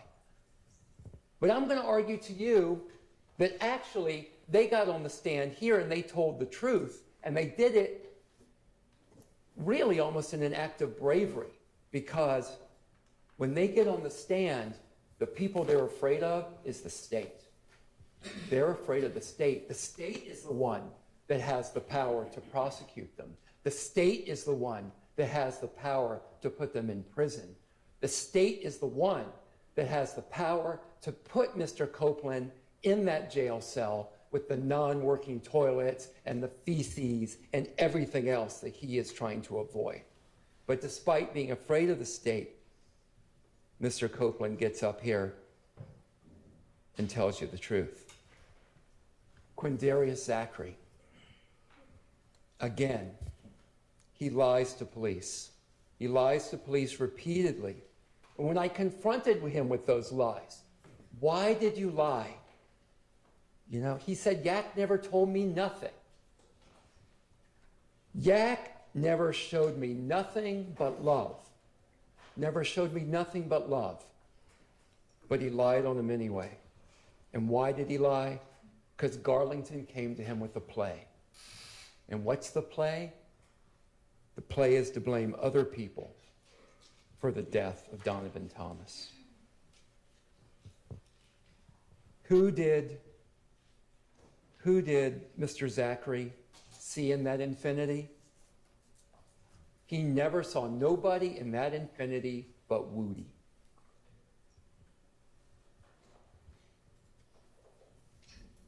The Texaco. Oh my gosh, there's the smoking gun. There's the smoking gun that shows that my client murdered Donovan Thomas. He's on video at a Texaco station a block away before the murder. Heaven forbid. He pulls up in that Texaco in a Pontiac. He leaves the Pontiac. He goes, you've seen this video 1,000 times. Well, maybe not that many, but it must feel like it. He leaves the Pontiac to go into the Texaco, and he buys some junk food in the Texaco, goes back into the Pontiac.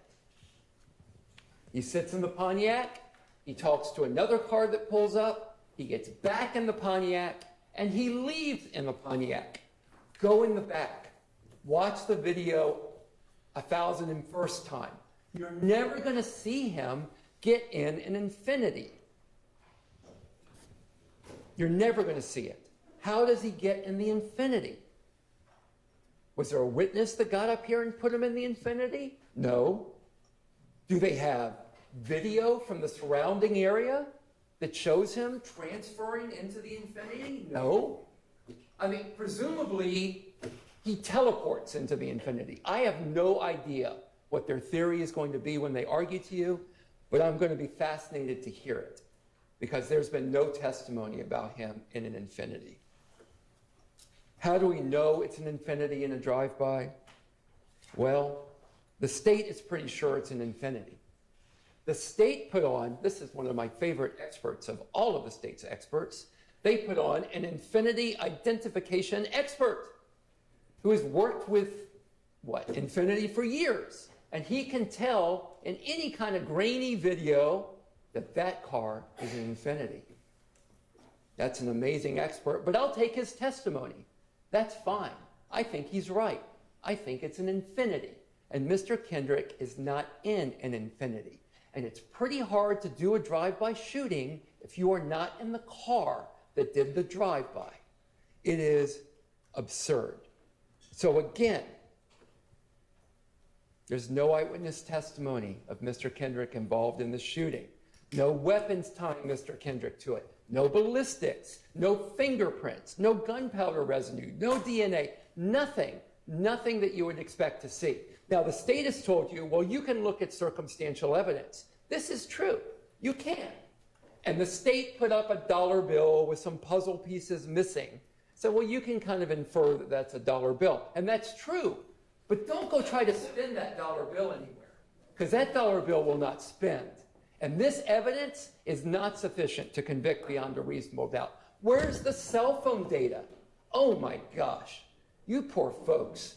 You had to spend days listening to experts come in here and talk to you about cell phone location data. Where was Mr. Kendrick's cell phone location data putting him there? They didn't show you any. Who killed Donovan Thomas? I don't know who killed Donovan Thomas, but I think Mr. Shart's theory has some merit. Let's turn to the allegations that YSL is a gang.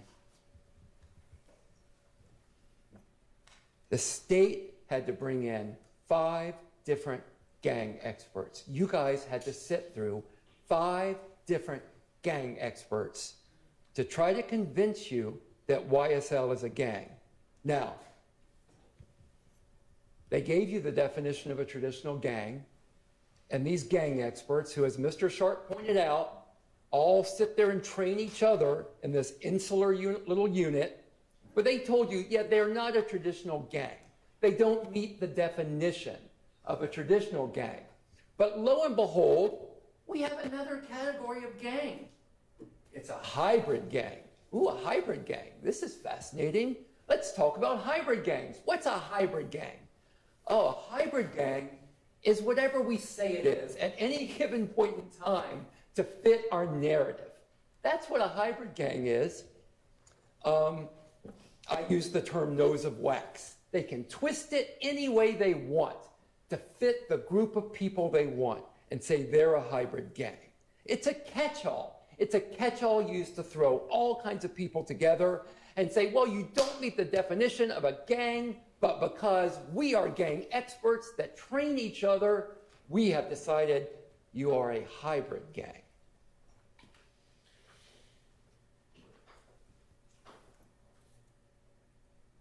Well, hybrid gang. So a hybrid gang apparently is one where, according to their experts, Bloods and Crips can live together in peace and harmony with each other to accomplish some type of goal. Does that make sense to anyone in here that has any basic understanding of the way that gangs work? You've had the state's own witnesses come here on the stand and talk about how ridiculous it is that you can say, that anyone can say, that YSL is a gang when you can have Bloods and Crips and Independents and all of these people be members of this alleged gang. As Mr. Shart talked about, there's none of the traditional gang elements. There's no beating in. Anybody can call themselves a member of YSL. You know, someone, I guess, alleged there might be a $25 dues fee or something ridiculous to that effect. But there's nothing that shows them together as a gang. Oh, well, wait, they are a gang because look at these pictures of YSL wearing green clothing. That must mean they're a gang. You guys are mostly in blue and black. You associate with each other here today. Are you guys a gang? The state is all in red today. Are they a gang because they're all dressed in red? Poor Miss Hingerty happened to come in red today. I guess she's a member of the gang as well. It is absurd. Lil Wayne has ESPN on his arm. ESPN. I guess Lil Wayne is surprised that he's a member of YSL too. My client's got ESPN on his body. No, that can't be because he was a football star and in his mind probably liked ESPN. It must be because he's a member of a gang called YSL. So it's wonderful that the state's gang experts have such insights into the mental thinking of my client and Lil Wayne and everybody else. Now the state may say, well, they're not a gang, even though they all dress in red today, looking quite dapper. Because, well, they don't have some criminal objective. Well, I don't know. Let's look at the way the state indicts people. The state's around Investigator Viverito. Investigator Viverito is the last person I can find anywhere on video or that you've seen on video holding that missing $500,000 watch. Did she steal the watch? Was that an overt act and furtherance of the conspiracy? Maybe I should go to a grand jury and try to indict this. It's the state gang or something ludicrous like that. Everything gang investigators see is viewed from the viewpoint of it must be a gang. Mr. Kendrick, look at the photo they showed you of Mr. Kendrick in the bandana shirt. Go back and look at it in color. The gang investigator says it's red. It is orange. Orange as the sun. You look at it, you decide, don't take my word for it, don't take their word for it, don't take the state's words for it. Use your own eyes. But when you're a gang investigator, everything has to fit the narrative. And that's the narrative. The snake on Mr. Kendrick's chest. Did he get that snake because YSL is a gang? Or did he get that snake because it represents the tree of knowledge in the Adam and Eve story? Well, they can tell you. I saw a mentalist Saturday night at a show, and this mentalist was amazing. This mentalist, you would think of something, and the mentalist would tell you, "Oh my gosh, you're thinking of a number between 1 and 50. It's 47." It was actually quite impressive. Apparently, Investigator Viverito and these other gang experts are mentalists. Maybe they will be at the next fundraiser I go to. I'd like to see some more of their tricks. Mr. Kendrick does modeling shots. So someone will say to Mr. Kendrick, "Hey, hold this hat." Oh, that's gang. The hat has a rat with a line through it. That's a gang activity. We're sending a message to everybody.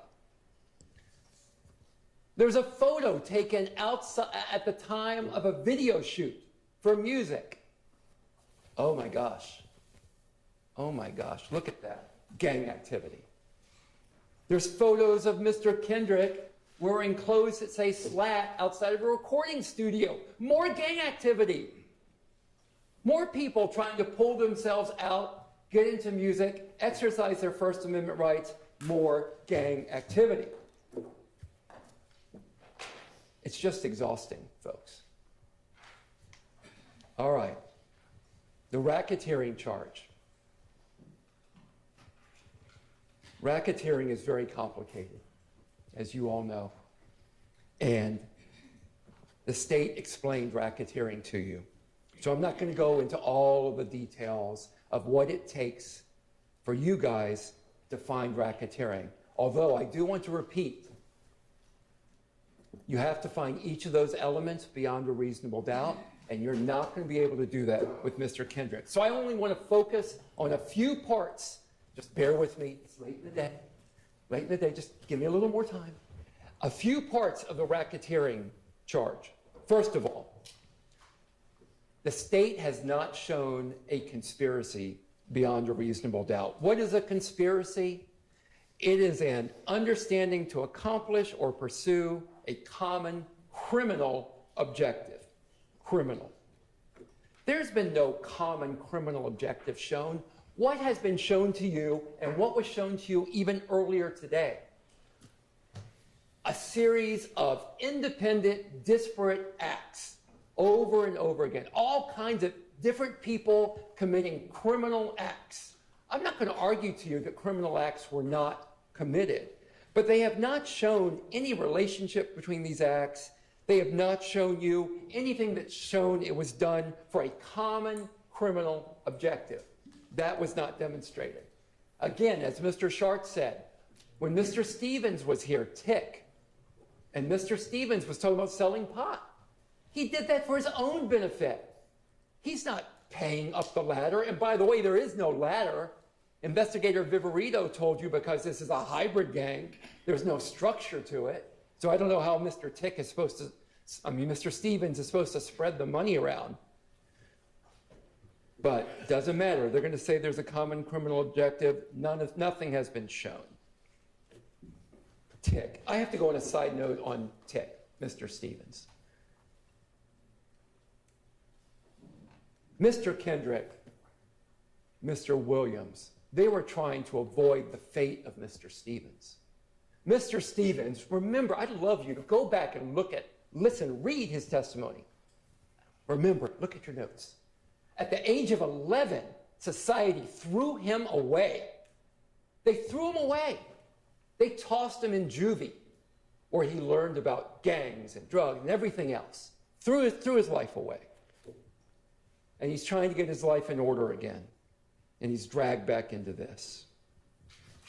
State says one of the objectives was money and power. Where's the money flowing? Where's the money? Where's the money coming in?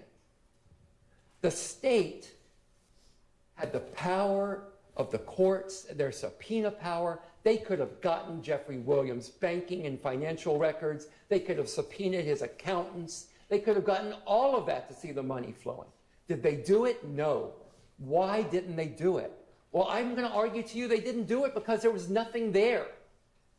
If they did it, it would undercut their case about seizing Mr. Williams' assets, about seizing $8 million worth of jewelry that he earned in the music business, about seizing all of those cars, about seizing the ring off of his finger and keeping it. We don't want to see those records because we don't want evidence that he earned all of this from his music and his hard work. No efforts of money and power as part of a conspiracy deriving from this gang. The judge is going to tell you in your instructions, mere association with an enterprise is insufficient by itself to establish a conspiracy to violate the RICO Act. Mere association. And that's what you have here, mere association. A bunch of guys that grew up together, were around each other, and that some of whom were trying to make it out, and some of whom were trying to help others make it out. Mr. Kendrick was trying to make it out. Mr. Kendrick would not let himself be thrown away like happened to Mr. Stevens. So I don't believe there's a conspiracy that's been shown beyond a reasonable doubt. What else has the state not shown? Well, they've not shown a lot, but I'm just going to focus on a few. The state hasn't shown that Damonte Kendrick knowingly and willingly joined this conspiracy, and they must show that. Well, first of all, I understand their difficulty. I understand their problem. How do you show that you knowingly and willingly joined a conspiracy with a criminal purpose when one doesn't exist? So that's their first challenge. That's their first challenge. What did they do to try to show knowing and willing join? Well, he hung out with some guys that did some bad things. He allegedly is part of this YSL gang that's not a gang. And by the way, you heard testimony, Mr. Kendrick was signed to the YSL record label. So I guess he knowingly and willingly signed to the YSL record label. But that is not the same as knowingly and willingly joining a conspiracy.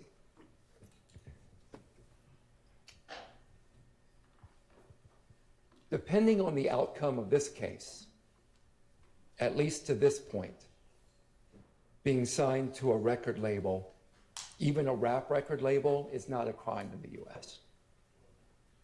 What else hasn't the state shown? They haven't shown a pattern of racketeering activity. And the key here is pattern. And part of the key to pattern is there has to be interrelatedness. And I'm sorry about the legalese. I promise I am. But I have to talk about it. These acts have to be interrelated. And instead, what you've seen for a year of your time is isolated incident after isolated incident. We're going to throw everything against the wall and hope something sticks. But even if a few things stick, if they're not interrelated, it is not a pattern. So I believe that when you look at all of the evidence, you're going to need to go back to the jury room. And I believe once you deliberate, you're going to find that Mr. Kendrick is not guilty beyond a reasonable doubt of conspiracy to violate RICO. The last charges are easier to discuss and will go faster. Every count, counts 57, 58, 61, and 63. These are the last four counts against Mr. Kendrick. All of those relate or based upon drugs and guns found at Jeffrey Williams' house. Not a single witness, photograph, fingerprint, lab test, DNA, everything you can imagine. Nothing shows that Mr. Kendrick possessed any of those guns and drugs. Nothing. When they arrested Mr. Kendrick that day, did they test his clothing for any type of samples that there might be drugs or... No, nothing, nothing. You didn't see any of that. Why was he arrested? Why is he arrested for drugs and guns? It's merely his presence at Jeffrey Williams' house that day. The judge is also going to tell you this, and bear with me while I read this, because it's too long to memorize. You are not authorized to find a person who was merely present at the scene of the commission of a crime at the time was committed guilty of consent in and concurrence in the commission of the crime unless the evidence shows beyond a reasonable doubt that such person committed the alleged crime, helped in the actual perpetration of the crime, or participated in the criminal endeavor. They're trying to show Mr. Kendrick guilty of those crimes just by being at Jeffrey Williams' house.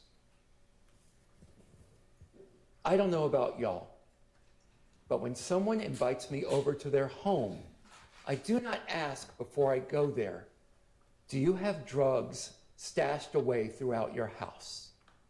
I do not ask before I go there, have you got a machine gun hidden under the couch in the basement? Have you got guns stashed in your cabinets? I don't ask that. And when I get to their house, I don't go looking for those things. Why did they charge him with this? Why did they charge Mr. Kendrick with this? Because, as I have told you, and from what you could see in this courtroom, Mr. Kendrick has done nothing but work on his music. But they have to drag him in. They have to suck him in to this vortex caused by their relentless, ridiculous pursuit of Jeffrey Williams. It is offensive and it is absurd, and presumably they felt they needed to do it to help out on the RICO case and to help get Jeffrey Williams. Briefly turning to each of those counts. Count 57, participation in criminal street gang activity. That is purely based on his alleged possession of marijuana and a firearm. But again, no one got up here and said Mr. Kendrick possessed any of the firearms or any of the drugs at the house. Now, here's what the state is likely to say. This is what I'm anticipating. Possession can be one of two ways, and you will hear the judge instruct you on this as well. It can be actual possession, you're holding it, or constructive possession. Constructive possession requires the state to show that Mr. Kendrick intended to possess those weapons, intended to possess those drugs. So when the state tells you that, I want you to please remember what I've just told you and think, what witnesses have you seen? What evidence has been presented that Mr. Kendrick intended to possess those weapons or those drugs or that marijuana? Nothing. Zero. Donut hole, nothing burger.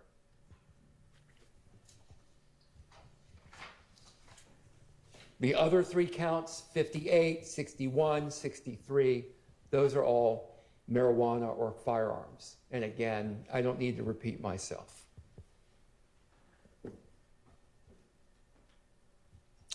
While I have had wonderful help from Ms. Hingerty and Mr. Apt on this case, for the most part, Damonte only has me up here representing him.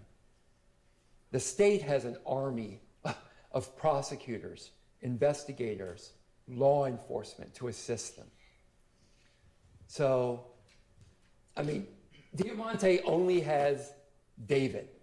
And I just pray that I have done my best to slay this giant Goliath that is pursuing him. The state has not met their high burden of showing guilt beyond a reasonable doubt. I would even argue the state hasn't met these lower standards either. It's just not been done. I think when you go back there and deliberate, you'll come up with the same idea, the same conclusion.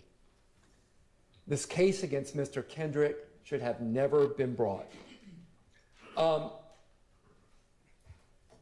That same Saturday night when I saw The Mentalist, a friend was saying to me, well, your problem is that the state has the last word. You're going to get up and talk to the jury, but then the state gets to go again. And they're great lawyers from the state. And they may not remember what you say. They're going to have the last word. And I said, no, you are wrong. You are wrong. The state does not have the last word. The jury has the last word. You guys have the last word. Each of you will decide the fate of Mr. Kendrick. Each of you individually will decide whether the state has met their high burden on each of these counts and on each of the elements of the counts to show that he committed this beyond a reasonable doubt. When you go back and deliberate, I believe that you can go back and send the message that targeting people, fixating on individuals who have managed to climb out of their circumstance, Attacking people for their music and their lyrics and their art is wrong. Is wrong. Targeting only people of color for their music and lyrics is wrong. Winnie Lee, when he was on the stand, told you, he told all of us, even though I am a black man, not everything I write about is true or autobiographical. He has an imagination. Mr. Kendrick has an imagination. He has things to say about what he sees in the world around him, as does Winnie Lee, as does Jeffrey Williams. And the use of lyrics and artistic expression against individuals is wrong, it's un-American, and it shows the desperation of the state that they have to reach to that level in order to try to make a case against Mr. Kendrick. You can show that maybe, just maybe, we really do believe it when we tell people that through hard work, you can pull yourself up from wherever you came from. And that we, as Americans, as people, we believe in redemption. So I ask you to please remember that during and after the state's closing, to remember that when you're deliberating, to remember that each of you individually gets to make that decision of guilt beyond a reasonable doubt. So I'm going to ask for the sale, because that is what you're supposed to do, right? And I'm going to ask you to go back there, deliberate, and come back with not guilty verdicts for Mr. Kendrick on all the charges against him. Thank you for your attention. Thank you for the last year of your life that you sacrificed to be here and fulfill your roles as citizens. I really appreciate it. All right, let's take a short break, which is going to be our last break of the day. Then we will hear from the state again. Then I will release y'all for the day. We'll come back tomorrow. I'll give you the instructions. So let's take, maybe a 10, 15-minute break.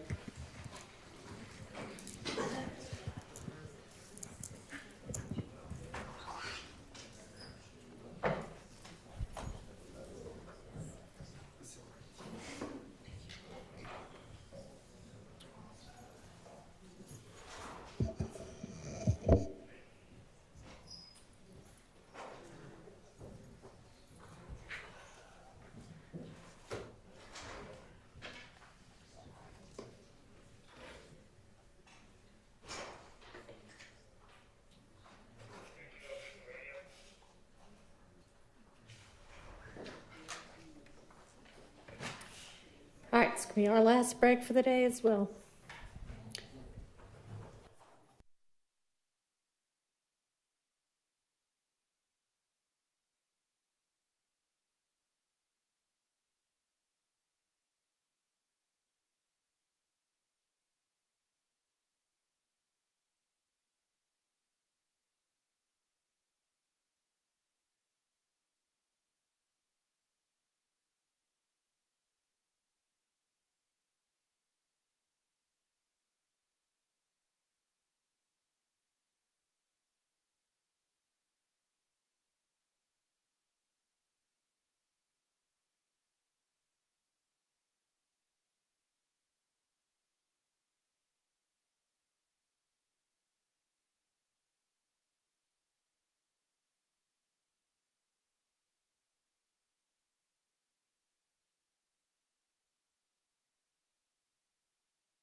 Doing the argument. Where'd she go? She needs to, she's get in here.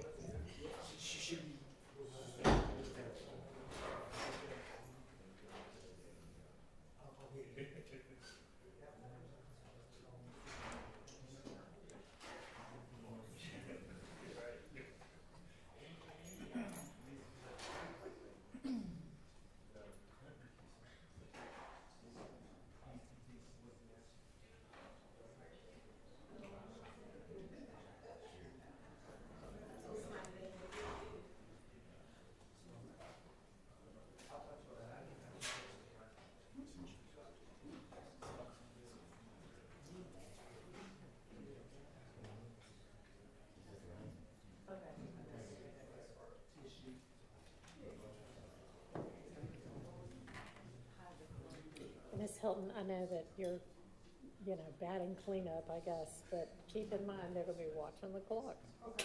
They're not used to staying until 7 or 8.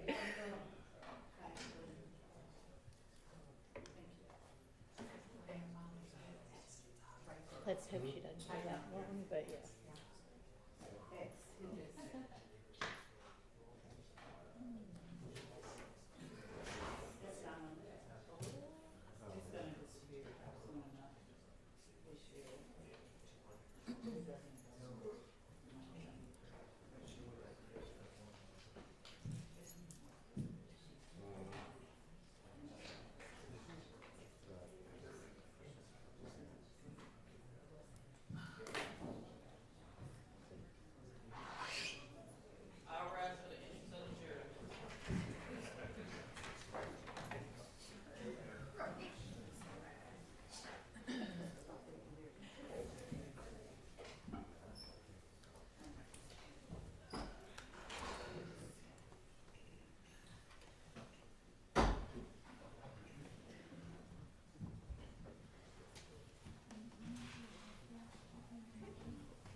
Thank you very much. All right, Ms. Hilton.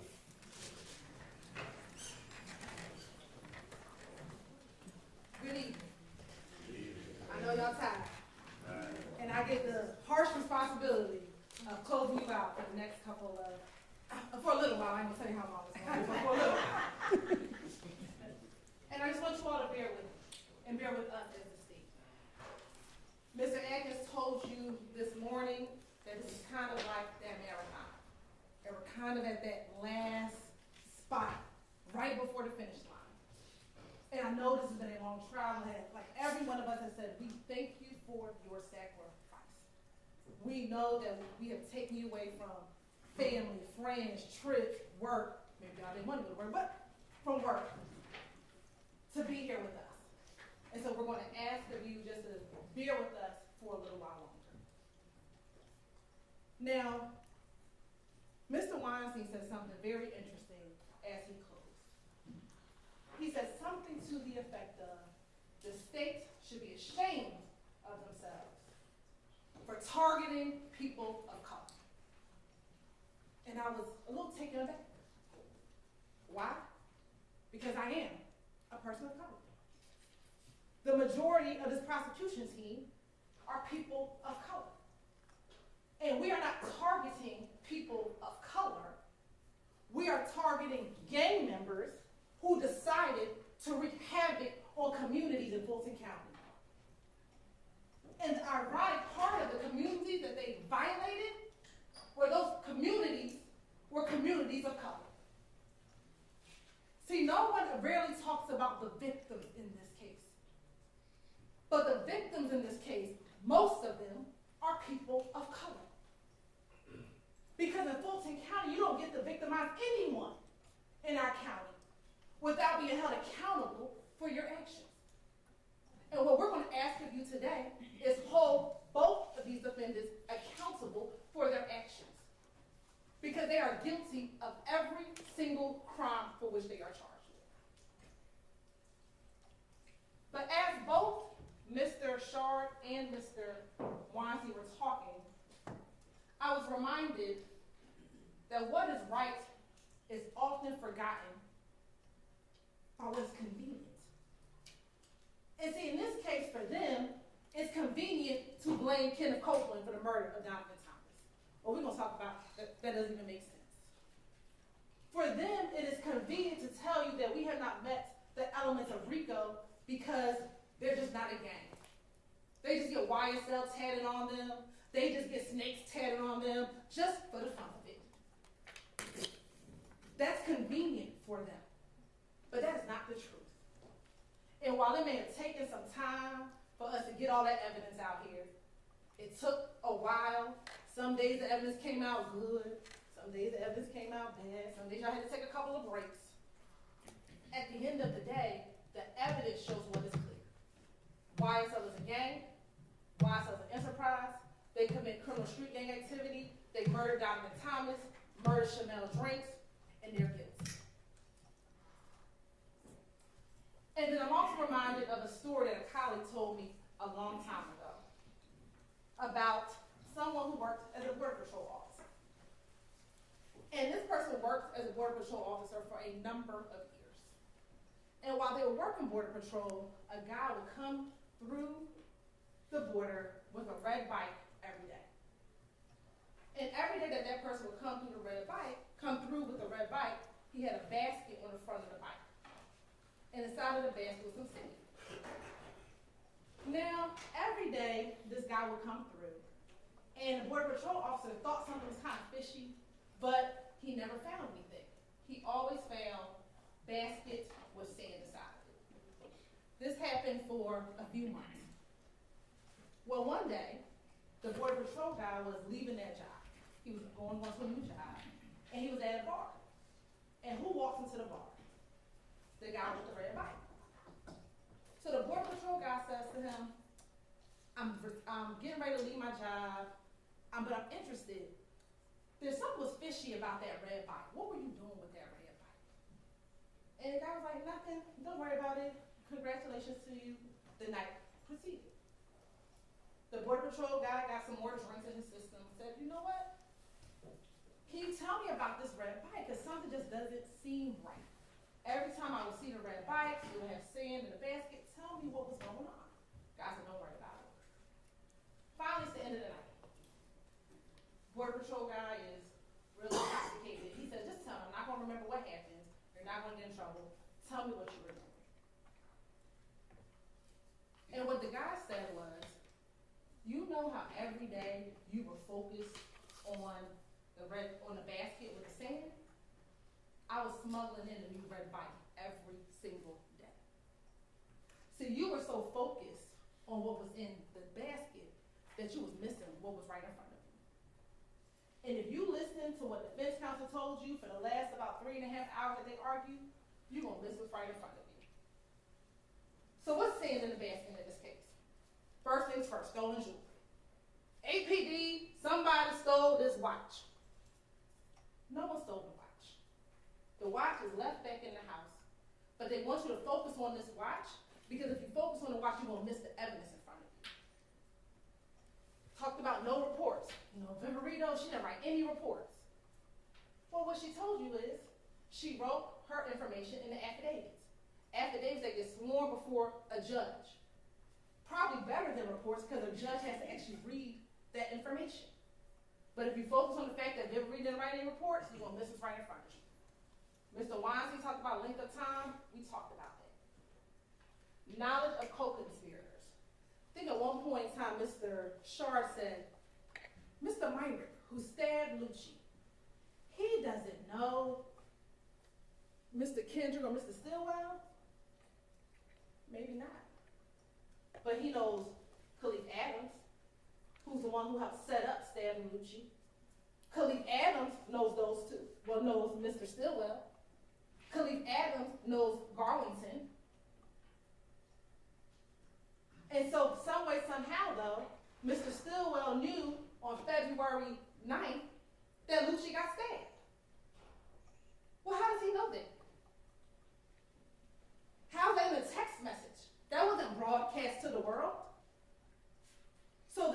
idea that just because Mr. Myrick doesn't know him specifically does not mean that they're not guilty of the crime in which they committed.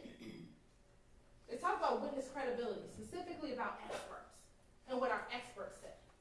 But if you go back to any of our experts' testimony, Belknap, Dennis, Gaither, Underwood, the things that they talked about, there were examples of it. They talked about YSL as a hybrid gang. It was Bloods and Crips, and they kind of got together. Well, we know that's true because Martinez Arnold's a Crip.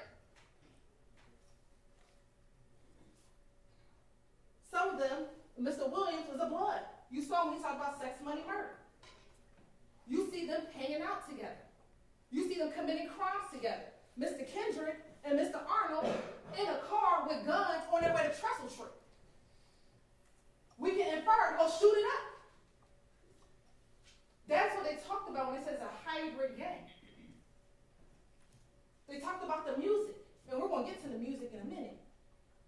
They talked about the fact that gang members use their music in order to brag, promote what they've done in the gang. And we'll see examples of that in a moment. We talked about your duty earlier today, but again, just to be reminded, you're supposed to be a fair and impartial juror, honestly seeking the truth. You are not to seek doubt. So when you go in the back, you're supposed to say to yourself, what happened on January 10th? What is the truth about what happened? And is there evidence towards the truth? That is what you're here for. Seek the truth, you follow the law, and you deliberate.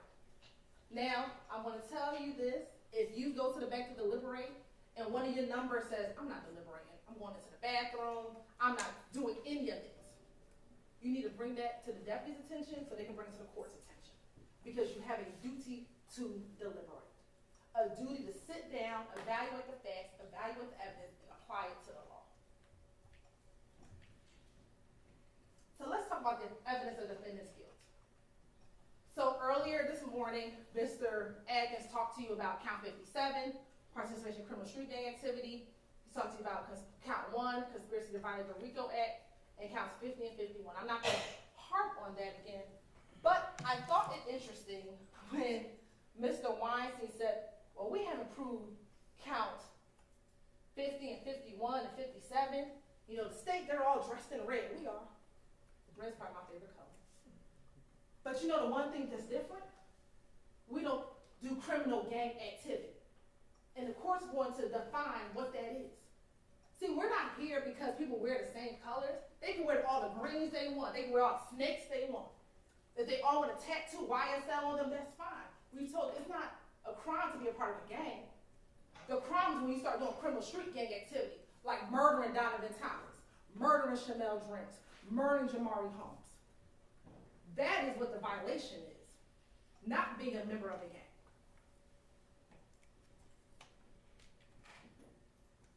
So you'll see, and we said it again, that on the left-hand side were the charges for Mr. Kendrick, on the right-hand side were the charges for Mr. Stillwell, and in the middle is what they were both charged with. So Mr. Kendrick is charged with possession of marijuana with intent to distribute. That's from May 9, 2022, when he was found running from Mr. Williams' house. Remember, the officer came and said that they both must have been out of breath, but he ran from the house. And the drugs and the guns that were found inside of the house. The marijuana and the guns that were found in the house. So in order to prove this, we have to show that the defendant possessed with the intent to distribute any amount of marijuana. Marijuana includes all parts of the plant. What it does not include is the hemp products and all those other technical terms that I'm not going to try to pronounce for you tonight. We have to show that he possessed it, and it has possessed the marijuana or the firearm. We're going to talk about the firearm in a moment. Possession must be actual, constructive, sold, or joint. So we're going to tell you that it's not actual possession. No one caught him with the marijuana in the hand. We're going to talk about constructive possession.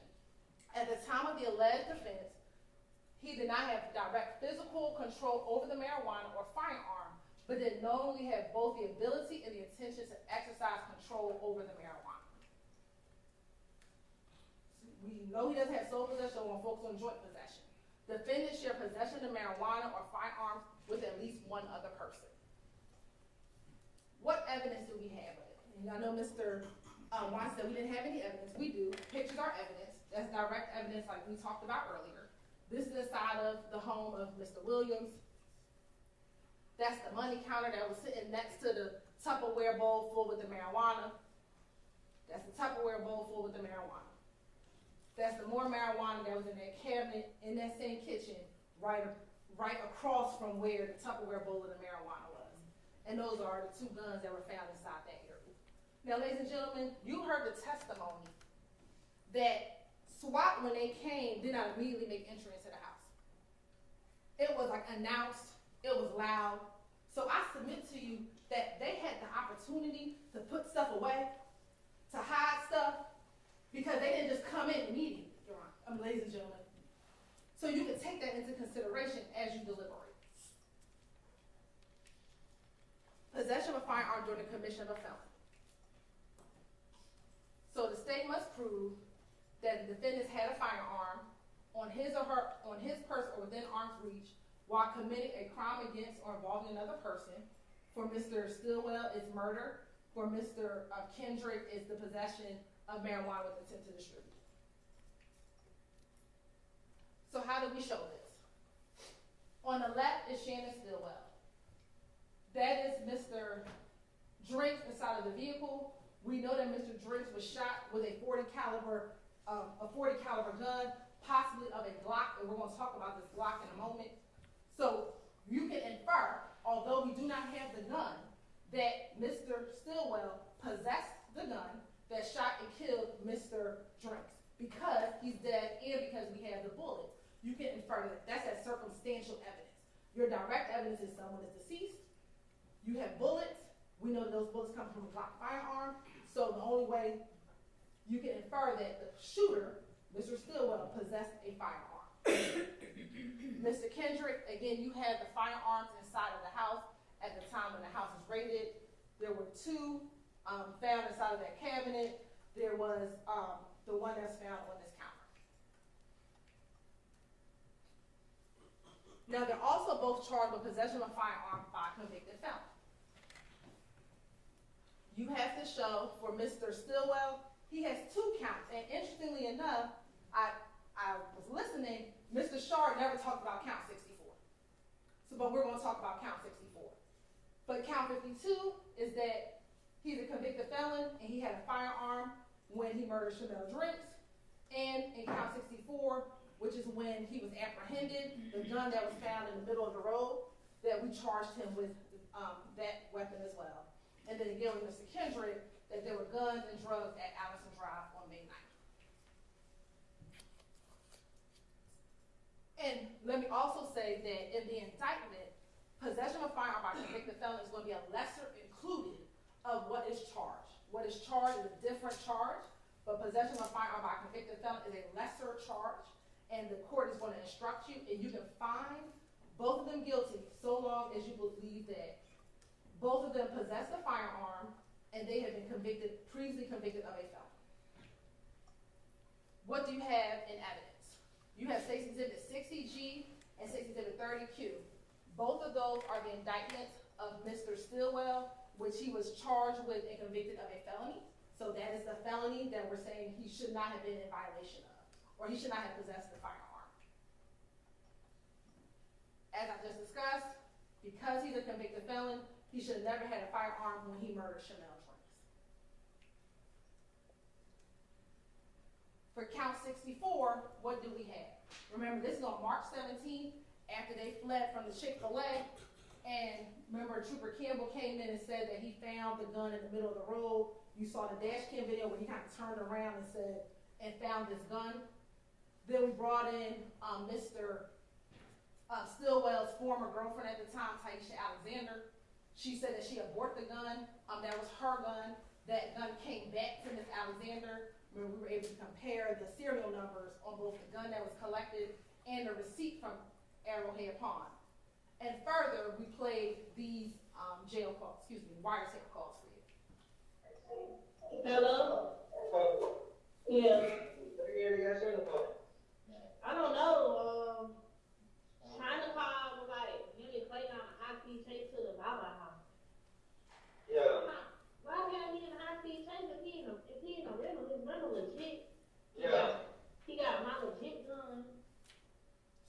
and she says he got my legit gun, which is that gun right here, he should never have ever even been in possession of it. I don't know what the hell she's talking. I don't know what's going on. I don't know what's going on either, cause you know, usually they'll call, like how he got my gun. Yeah. They'll call and be like, come get your gun, but they ain't even called me. So I don't know if where my gun is, you know, I don't know what's going on. And again, this phone call was done on March 17th, the day he got arrested. The day Mr. Stillwell, got arrested. Now for Mr. Kendrick, you have in evidence State's Exhibit 487 BV, which is a certified copy of conviction of Mr. Kendrick. And again, because he's a convicted felon, he should not have been in constructive possession of any of these guns that are inside the home. So now, based upon what we have shown you, they are guilty of, right now, count 1, count 50, 51, 52, 54, 57, 58, 61, 63, and 64. So let's spend some time on the murders, because that is what we need to talk about.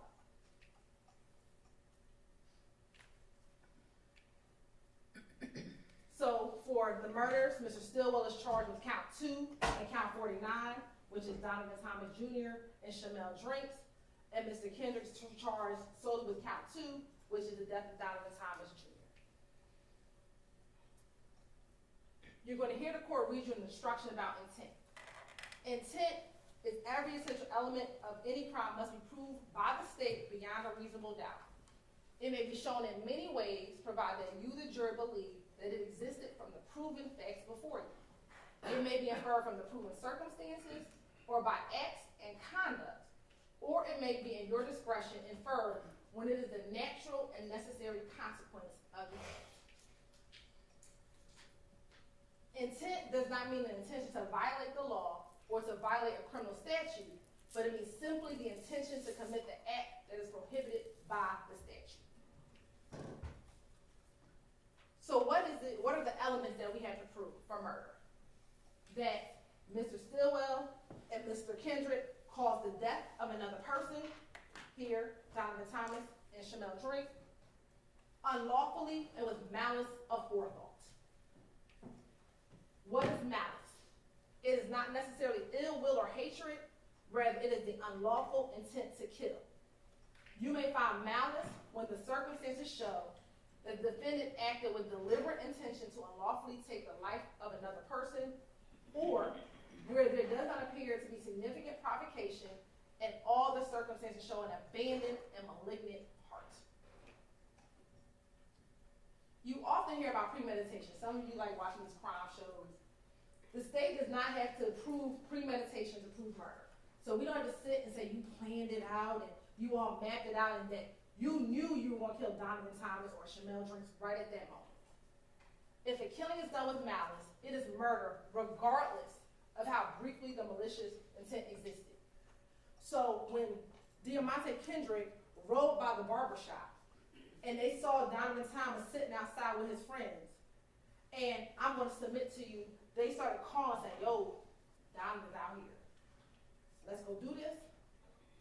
That's enough. Or with Shamelle Drinks, when Shannon and Garlington are sitting in the car and they're backed in and they see Mr. Drinks pull in and they realize, oh snap, that's the dude from the Shell Cal post. And they see him walking up and they decide at that moment they're going to get him because they're going to get revenge, they're going to get back. That's enough right there. Doesn't have to be days planned. Within moments, that is enough.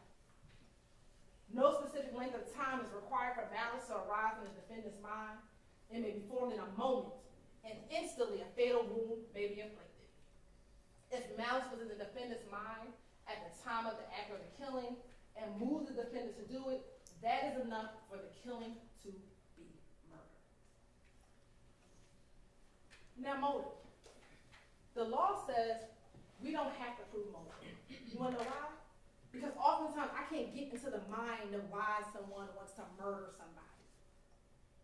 But here, and we're going to talk about it, we have some evidence of motive. Any evidence of of motive has been admitted for your use in determining the defendant's state of mind at the time of the killing. So you heard Mr. Atkins talk earlier about parties to a crime. I'm not going to go over all the principles again, but he gave you the example of the bank robbery, right? Everyone who is a part of the crime is responsible. So in this case, for Donovan Thomas, Mr. Kendrick, the driver. Mr. Kendrick, the state's belief, the state's theory, is that he alerted them about where Donovan Thomas was, because he was the one that was at the Texaco. He's the one that waited 40-something minutes for the Infinity to pull up. He's the one who got out of the Bonneville and went to the Infinity. He's just as guilty as the ones who pulled the trigger, Nard and Mrs. Jackson. He's just as responsible. And that's what parties to a crime says. Every person involved in the murder is just as responsible as the person who pulls the trigger, because you all acted together.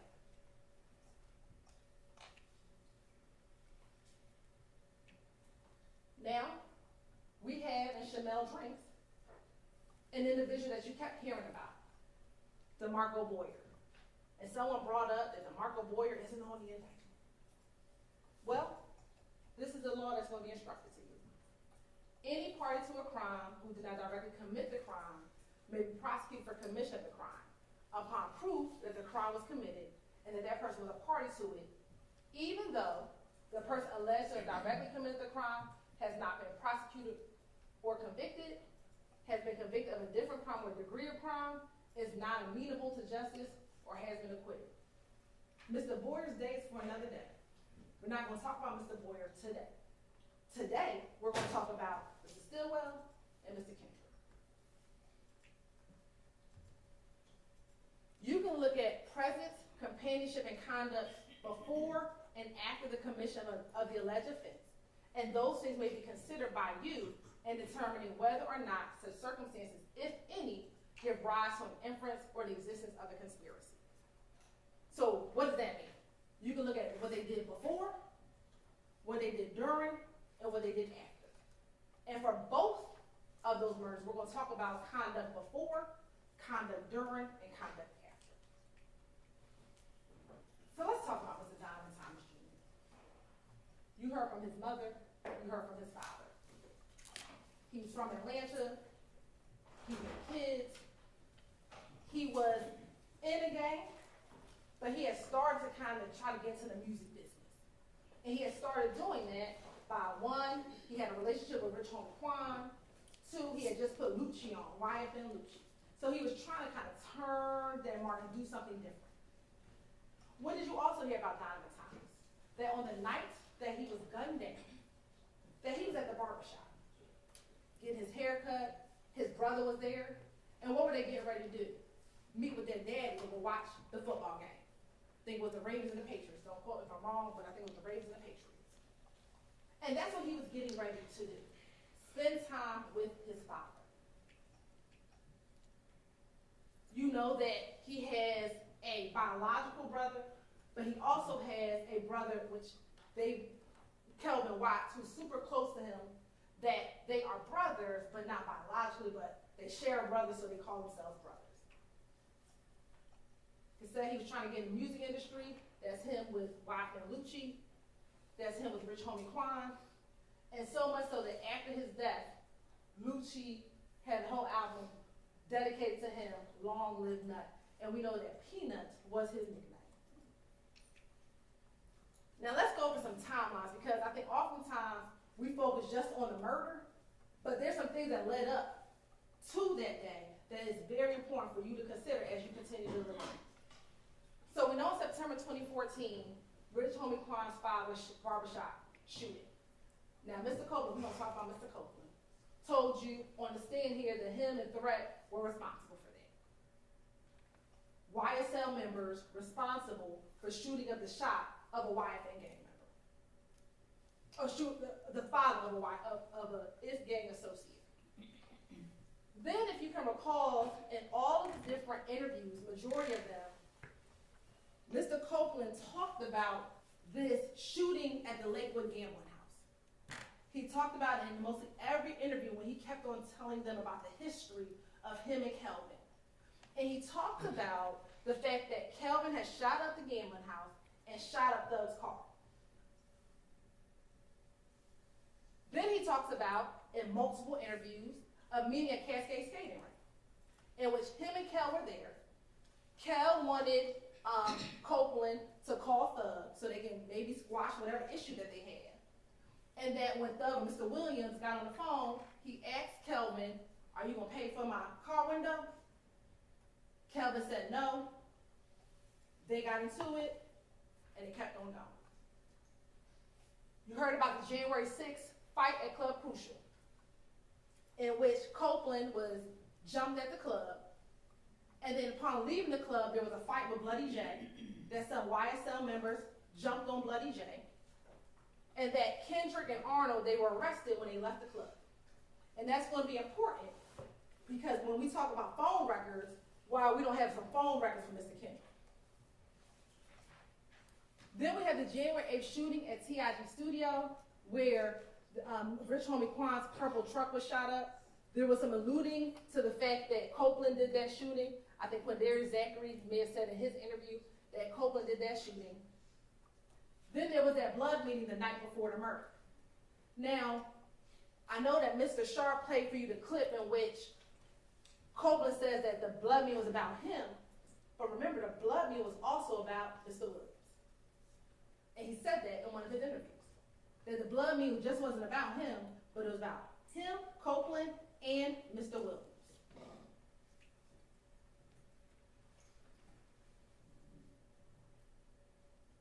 Then on January 10th, you have the death or the murder of Mr. Donovan Thomas at 330 McDaniel Street. Then you have the retaliatory shootings begin immediately. See, the streets knew what it took the state and the government a long time to figure out. They went directly to who they thought killed Donovan Thomas. They immediately started shooting at Jeffrey Williams' family's house and Kenneth Copeland's family's house because they thought that both of them were in on it. Also, in the late morning hours, early on January 11th, Kenneth Copeland meets with the Atlanta Police Department, and many of the YSL members, they flee to Miami. You have more retaliatory shootings. I'm just going to go back.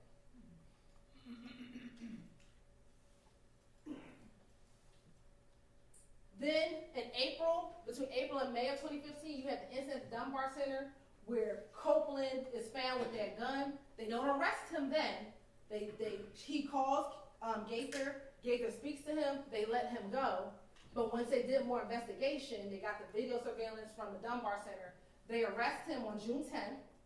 And then that's when he does the 9-hour interview that we'll discuss. In August of 2015 was Quindarius Zachary's interview. In September 2015, Shannon becomes the target of 2 shootings, one at the Green Store, the other one with Ms. Tierra Jones. In October 2015, arrest warrants are taken out for Garlington, Copeland, Sledge, and Stillwell. In November 2015, there was a preliminary hearing. The case was dismissed against Sledge. In 2016, the case was dismissed against Garlington and Copeland, and Stillwell received a bond. Between 2016 and 2018, there was some additional investigation and follow-up, and the indictment came in 2022. We're going to talk more about these dates, but I want to give everyone a general timeline overview. As Mr. Atkins talked to you about earlier, you determine the credibility of the witnesses. And I can't remember if it was Mr. Shard or Mr. Weinstein who said it, but they are absolutely right. We don't choose our witnesses. The witnesses and our victims are chosen by the crimes that are committed. So when you do your gang murder and you brag to your gang member friends that you murdered someone, then the person I have to bring in here to tell you what happened is the gang member friend. And the gang member friend isn't going to want to tell you in front of them what they told the police. So that's why I have to fight Ms. Love got to fight. We got to argue with them back and forth because now they have to come in here and confront the people that they snitched on in front of them. So, and they know that. They know that none of these witnesses want to come in here and say what they told police. And they're begging on you to say, well, I don't know. I mean, he did swore an oath in court and said that he told the God's honest truth. Mr. Coleman tell no God's honest truth in this courtroom. Maybe some of the stuff he told was truthful. Here and there, like he said, he's doing a little bit of truth sometimes. That's what he said, right? That he did that a little bit, and we'll talk about that in a moment. What's going to be important are prior statements. It is important because you as a juror get to determine the witness credibility, right? And this may be affected by you comparing and contrasting the testimony to statements or testimony of that same witness before trial started. You, the jury, can decide whether there's a reasonable explanation for any inconsistency in a witness's pretrial statements or testimony when compared to that same trial testimony. And we're going to actually apply common sense and reason to decide what testimony you believe or do not believe. So let's go through the evolution of Kenneth Rudy Copeland. Let's take some time, all right? January 11th. This is hours after the murder. His girlfriend's house just got shot up, and they call him. Thorpe calls the girlfriend to kind of check in on and see what's happening with their shooting, and they put Copeland on the phone. See, on January 11th, when he walks inside, he real strong YSL, right? He's not trying to give up his friends. He want to let the police know, I didn't murder. Now, let me tell you something. I didn't murder Donovan Thomas. I'm going to tell you I was at my girlfriend's house. I'm going to tell you I went to the green stove. I went to McDonald's. He's not going to give you too much information because here, he's trying to still protect his friends. That's just common sense. The police don't really know what's going on yet. So when he first goes in, he's trying to protect his friends. But then we get January 28th. See, if y'all remember, y'all, this is after he gets out the shootout on the highway. See, this is after he came from the little pool party, and he on his way home, and they shoot at him at the highway. And remember, in this interview, he talks about, I believe, Shannon being upset with him because he didn't want to shoot back. So here, he's trying to tell them everything that YFN people are doing to him, but he's still not trying to give up his friends. They his friends. But he's a little frustrated because everyone's blaming him for murdering Donovan Thomas, and everyone's shooting back at him, and he didn't do anything. Then we get February 20th. Now this was the worst one because that's when he's trying to come out the house to take his baby to the hospital, and they come down the street shooting at him. So now he's like, they are shooting at me, they're shooting at my baby and my girl. Look, this is too much. And he tells them about what happened. Again, this is the interview where he really didn't want to give up who shot at him. He knew who did it, but see that gang street code is he still didn't want to give up the person who shot at him and his baby. And that's when Kirby was like, you're not going to tell me who just shot at you and your baby? Then the next day was February 21st. They had arrested him for a violation of probation. He was upset because they arrested him on a violation of probation. And Gaither talks to him, one, about the shooting that had happened the day before, and trying to get more information about the murder, trying to figure out what is going on. What is going on with this back and forth? Because by this time, and ladies and gentlemen, we're not going to go through that whole litany, we're going to call it Operation Planner shooting, but you heard evidence of all those shootings that were happening back and forth, back and forth, back and forth. And they're trying to get a grasp of what is happening. And then we get to the 9-hour interview. So what happened between February and June? A lot. We got some back and forth shootings. Remember, Mr. Copeland went to jail for that violation of probation. He came out. He had went to Henry County for a little while. And then on June 10th, he gets arrested for the gun that he had at the Dunbar Center back in May. And what's going on here? Mr. Copeland is He been getting shot at. His family been getting shot at. Homes getting shot up. Remember Kenneth Hurst or Kenny Boo's house? His sister-in-law, his sister's child's father's home has been broken, getting shot at. And Shannon and Mr. Williams not talking to him. Remember Shannon, and he thought Mr. Williams was trying to kill him. That's everything he talks about in this 9-hour interview. And let me say this, if some reason y'all want to watch all these interviews again, y'all can. Y'all just gotta let them know. I don't know if you want to sit there and watch a 9-hour interview again, but if you wanted to, you can. But in this interview, he is at the place where enough is enough for him. And I'm going to tell you about Mr. Copeland, I'm going to tell you about Quindarius Avery. They are self-preservationists. What do I mean by that? They're going to not talk about what they've done because they don't want to go to jail. But if telling on them is going to get me out of jail, I'm going to tell you what happened. Because I don't want to go to jail. He's absolutely right. He did not want to go to jail. But he's not going to lie to the police about what they did. He's going to minimize what he's done. And that's what he did in this interview for 9 hours. He minimized his involvement in some things, but he told everything that they did. And if you don't believe what he told the police, well, let's listen to what he told his girlfriend on the jail call. Right. Yeah. So.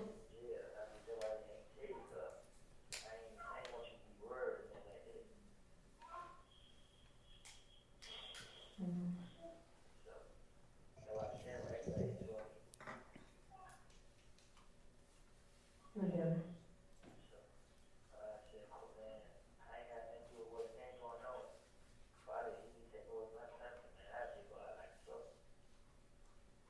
Yeah.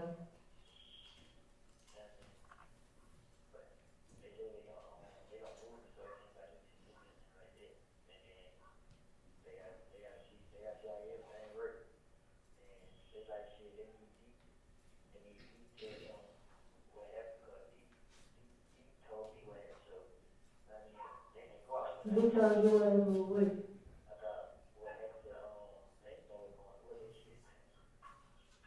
Come on, what?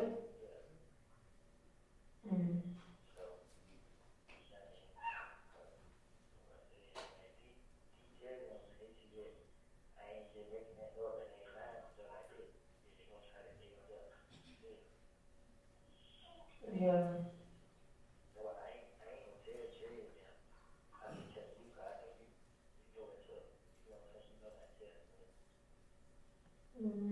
True, no ever. So in that call to his girlfriend, to the love of his life at the time, he tells them, I need Dee to come in so they can believe, so they can know what I told them is true. They had to verify what I said. So when he came in and said, I will finesse the police, I will lie to them. No, because you wanted them to verify what you told them. And we're going to talk about how the police and Mike Sprinkle was able to verify what he told them. Let's listen to this June 16th, 2015 call.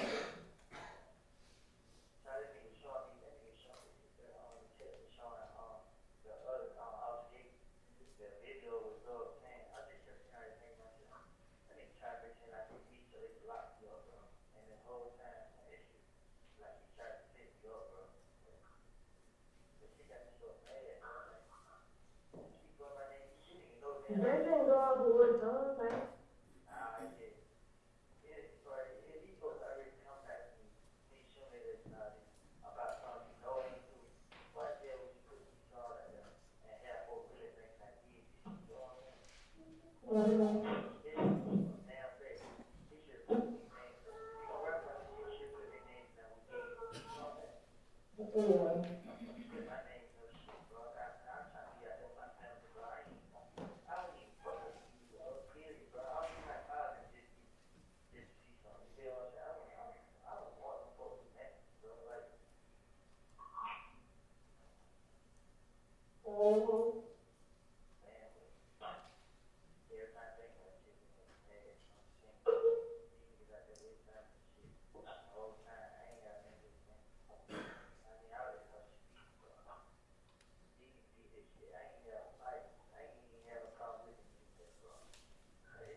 So what is he saying there? Why are you putting my name in the song? He know who did it. Because they all know who did it. They knew that it was Yak, Doo-Wop, Shannon, and Nard. And Kendrick is, Copeland is upset because he's like, why you put my name in the song? Put the ones who did it in the song so they can stop targeting me.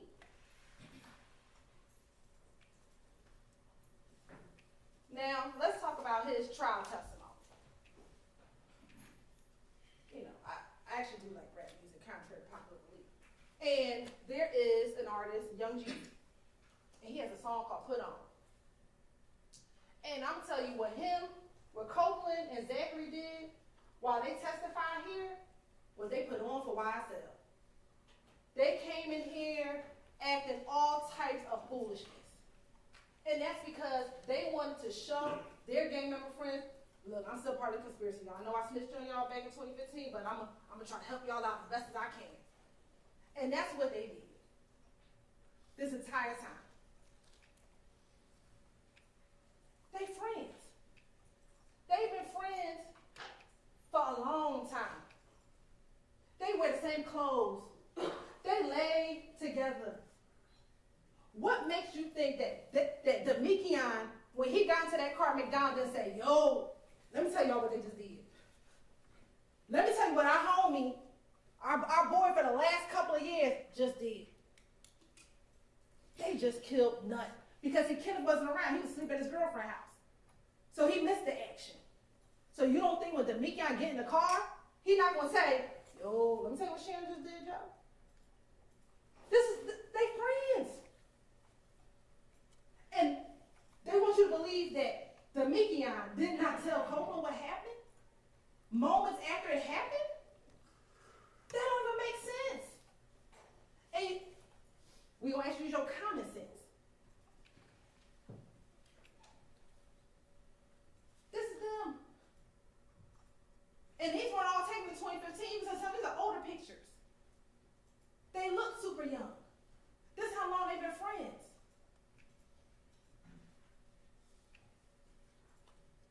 Now, it was interesting when Mr. Shard asked, why we show you this video from 2009? Let me tell you why. Because Quindarius been around for a long time. Quindarius been around since 2009. So Quindarius knows about what's happening. See, we didn't just bring you stuff. I know some days you're like, why is the state bringing me a video from 2009 in the park? It's to show the evolution of their relationships. Quindarius is a little bit different than Copeland. Because see, he's been around Mr. Williams much longer than Copeland's ever been in the picture. See, Mr. Copeland started coming around in 2014. Mr. Zachary's loyalty is a little bit different. He's been around since 2009. So when Zachary tells you in his interview, Doug ain't know nothing about that murder, yes, he did. But his loyalty is a little different because he's been around.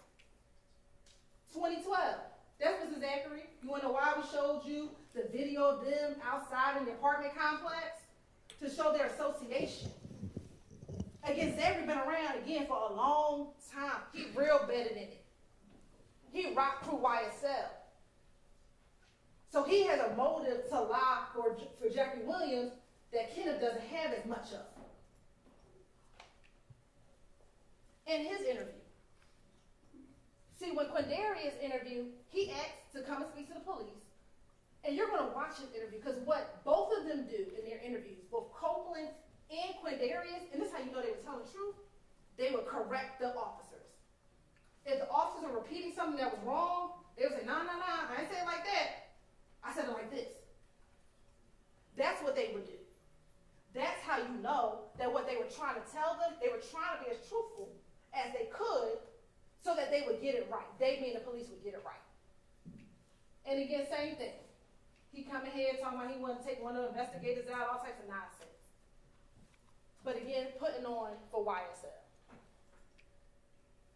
And again, he's been around.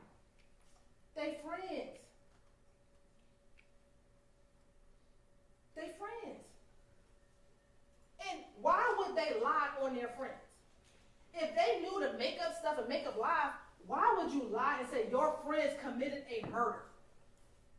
That doesn't make sense. Why lie? You could just say anybody made up the murder. If you were just lying, you didn't want anybody to verify what you were saying, you could have said anybody committed the murder. But that's not what they did. So there were a lot of different witnesses that came in about Donovan Thompson's murder, but we're going to talk specifically about these individuals. Investigator Thorpe, he was the original detective on the case. He took out those arrest warrants in October, and that was after talking to an individual by the name of Spencer Wright. He then turned his file over to Mike Sprinkle. Then we have both Dennis and Gaither. They were both, just because of the back and forth that they were investigating, just ended up talking a lot about the murder with these different individuals. And then you have Kenneth Copeland and Quindarius Zachary. And then what did Mike Sprinkle tell you? When he got the file, he reviewed it, and the first thing he did was realize that Spencer Wright was lying and said, okay, I have to get rid of this information. And it was something that Mr. Shard said, which I found interesting. Mr. Shard said that Nicholas Robinson, aka Spencer Wright, is an example of individuals who will say anything just to get out of jail. But the difference between Nicholas Robinson and Quindarius and Kenneth Copeland is that Mr. Sprinkle couldn't verify what Nicholas Robinson said. But he was able to verify what Quindarius and what Kenneth Copeland said. So did Mike Sprinkle corroborate Kenneth Copeland and Quindarius Zachary? Emphatically, yes. So let's talk about the activity before the murder. And some of these are the videos, but there was no dispute about the Lakewood shooting in Club Crucial. And what you have in both of those interviews is that both Copeland and Zachary actually sat and talked about those shootings. I'm not going to play the video for you, just in an abundance of time, but we know that those two things at least were not disputed.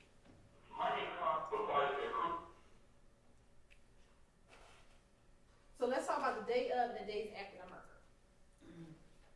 So what did Copeland tell you about that morning? So when I woke up, they know that she already told me to go to the mall. So I woke up, she said I got back. I called her, what? She like, oh, I don't know, she don't want the kind of dollar ad is going on there. I'm like, dang, you got it. Well, it's all over the short. She don't know what to do. This is near where the murder happened. This is crazy tonight. So after that, I had that night murder happened.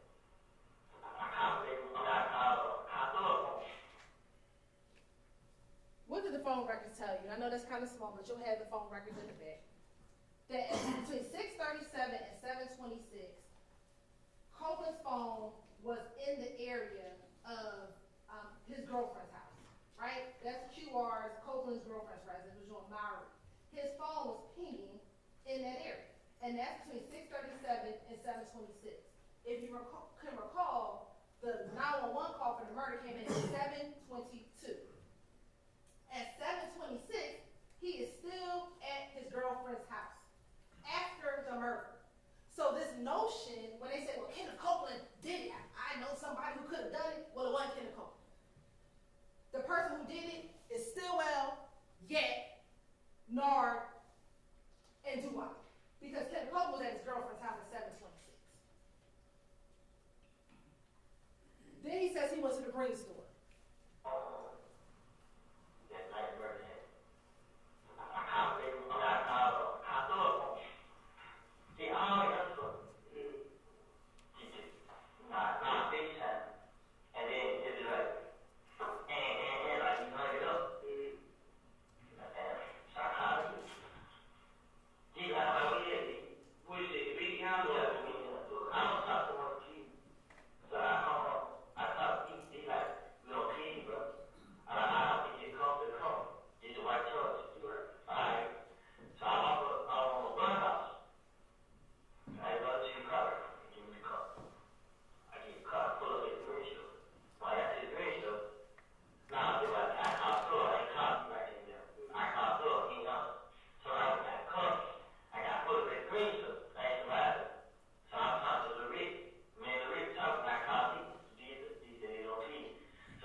then he travels down towards the McDonald's, like he told me. And here's the thing, ladies and gentlemen, about corroboration and phone records. He doesn't know we're gonna pull the phone records later. He doesn't know that Mike sprinkled in 2016, almost 8 months after this, that we're gonna pull the phone records to see whether or not what he's saying is true. I know he came in here and told me, I got 2 phones, I had 2 phones and all this other stuff. He didn't have 2 phones, or if he had 2 phones, the main phone is the phone that he was calling his girlfriend on. You can look at the records will show who he's talking to. He talks to his brother and his girlfriend on the phone he's talking about.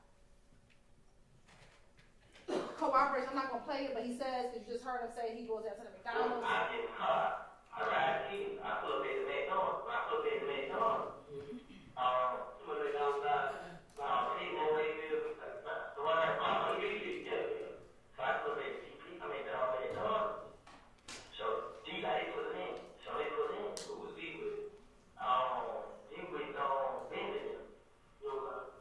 So they put in Benjamin who he said, I know that he been there, he know that he was. It was D Nord and Ben, I think it was like they the white people. D Nord Bentley Doe Shannon and Yak. All of them is one concept. What kind of colors? The Jeep, the actually got the white. Boom. They got out. I mean, D got out. So when D got to come in, D got it. But he.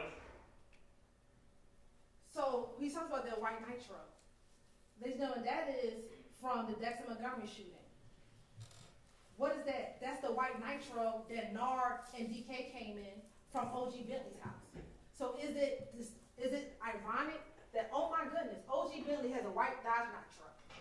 That small fact is corroborated. He talks about getting the call from Antonio Sledge. I got a call, Brian. On your face, I'm like, oh, she knows you got shot.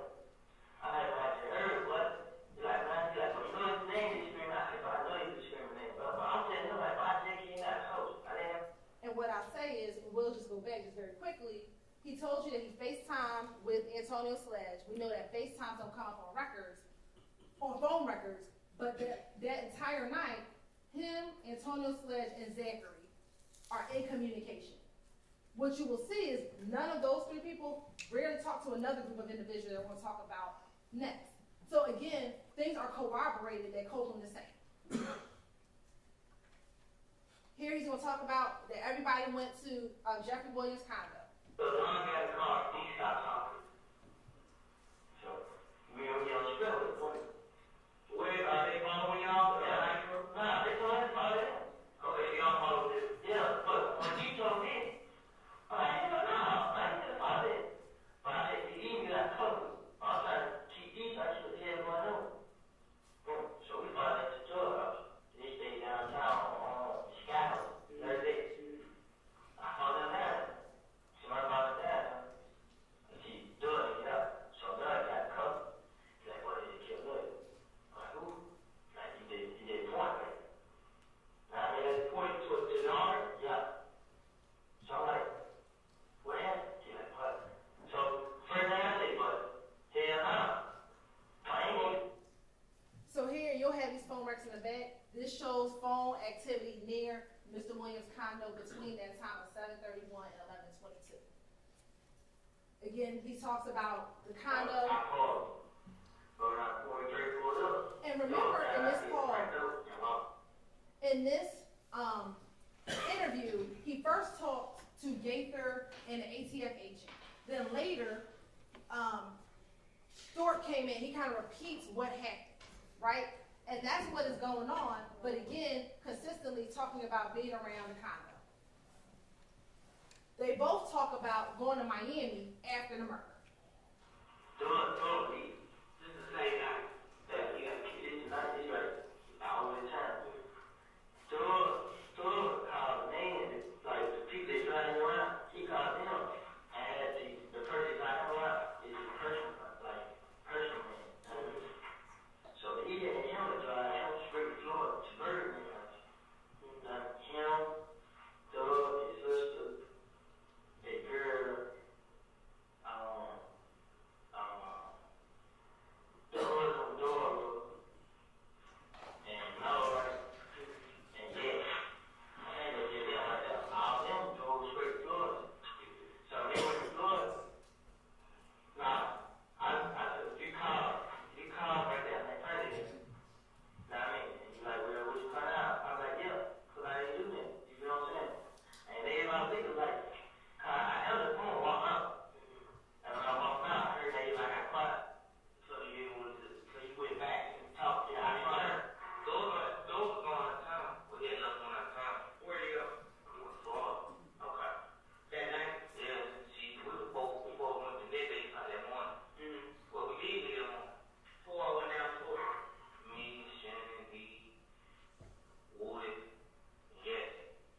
them going down to Miami.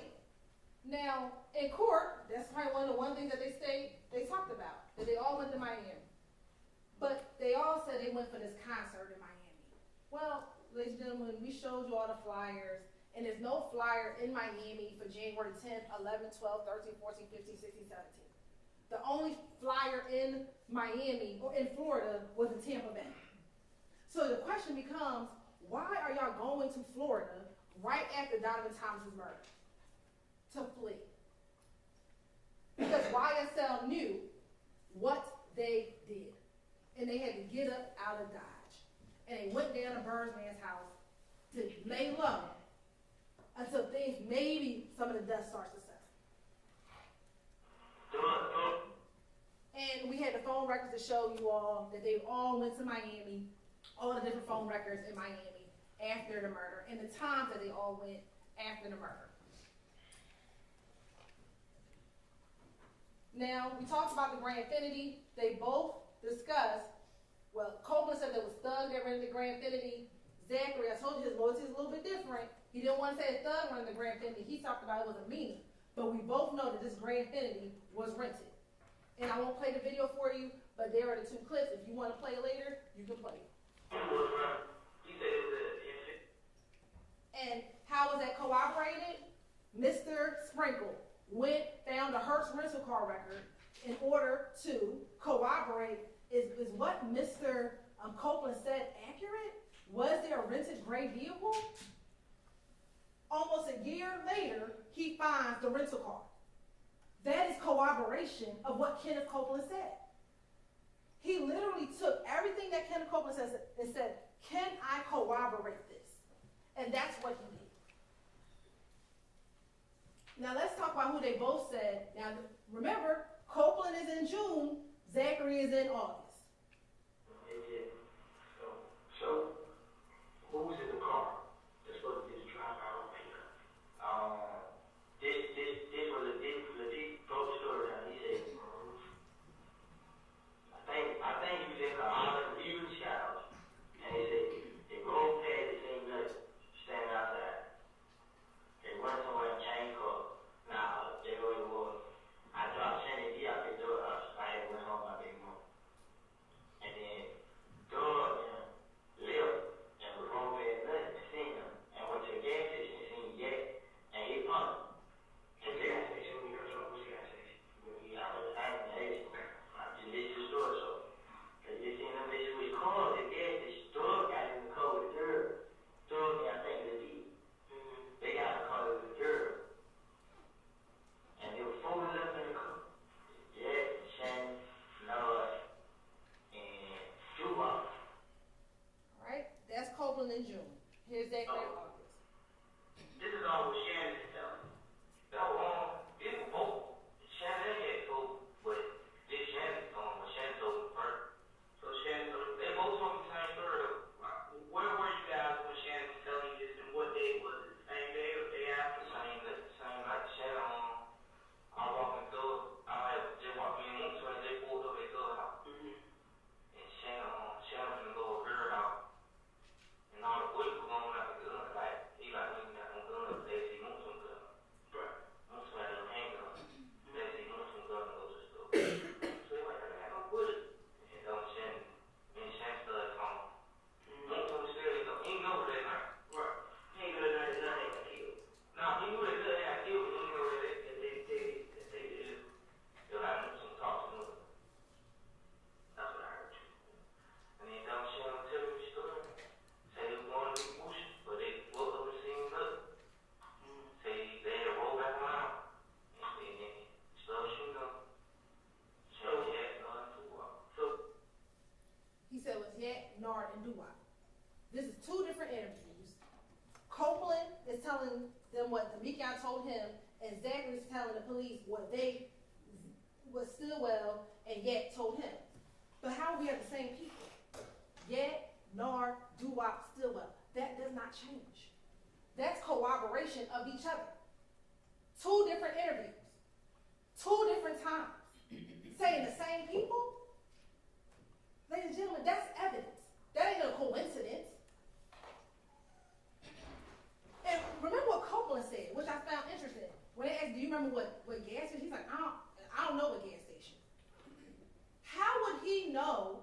that Yak was at the gas station and that they circled the block and pulled up and saw Donovan outside.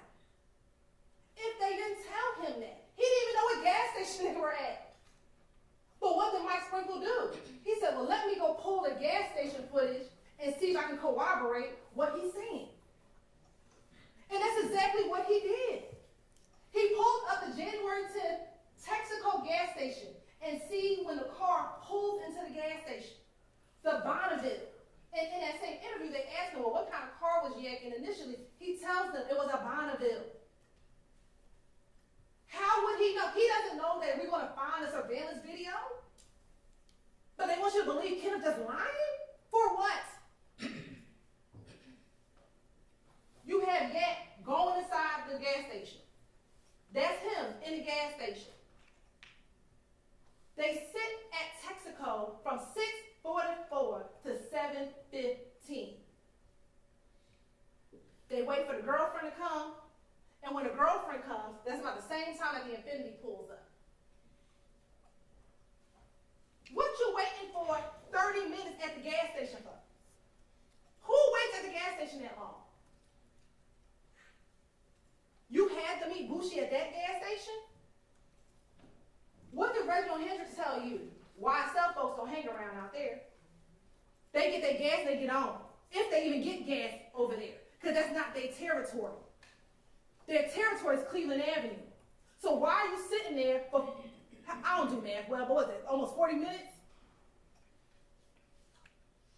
But they want you to believe he's just lying. For what? Then that's when the Infinity pulls up. And on the video, Yak walks over to the car. Now, I know Mr. Shar said, well, my client ain't on the video. Well, we just can't see him on the video. I submit he in the car.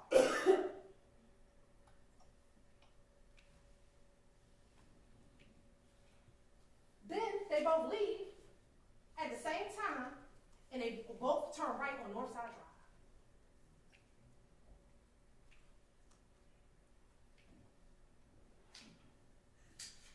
Now this the video, we'll speed it up. In fact, from the still shots, you can see kind of the movement. And I wish I can't pause it because it's running. You see where they came, y'all? They came down McDaniel. Well, what's right above here? It's the barber shop. I know Mr. Wines, tries to say it's a block away. It ain't a block away. Literally, when you go out here, you look up the street, you see the barber shop. It's not a block away. It's yards away. So they had a vantage point to see them when he's driving down McDaniel Street. He's the one that alerts them. Kendrick. If Kendrick didn't tell them that he saw Donovan, maybe we wouldn't be here today on a murder charge. He did that. He's the one who alerted them. That's why he's just as guilty as the ones who shot.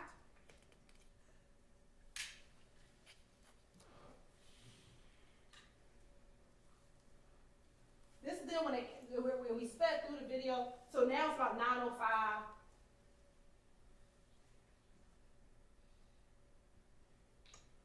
That's Doo-Wop getting out I submit to you, that's Doo-Wop getting out the car, smoking a cigarette.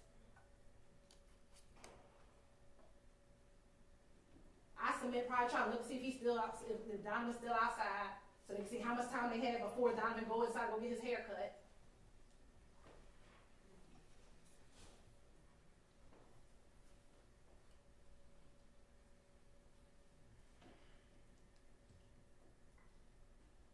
And they just waiting.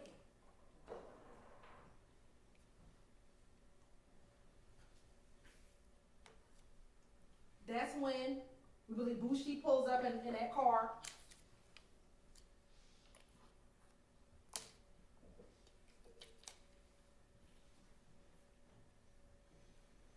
And that's Kendrick. Initially, he was in the passenger side.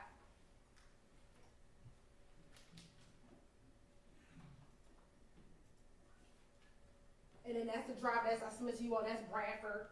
He gets out the car. Then you see Mr. Kendrick kind of waves to the Infinity. Then he walks over to the Infinity.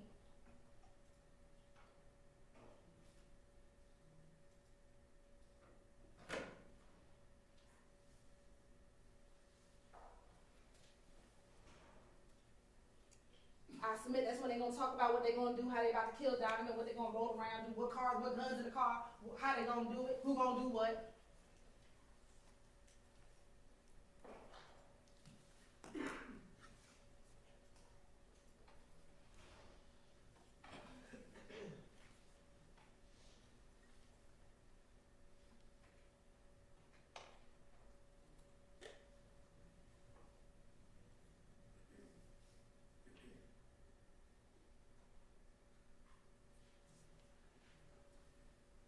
He now gets back in the driver's seat. And we talk about where did they switch cars? I submit to you, behind the gas station. They both made a right in a moment. I'm going to show you what's right behind the gas station where they could have easily switched cars.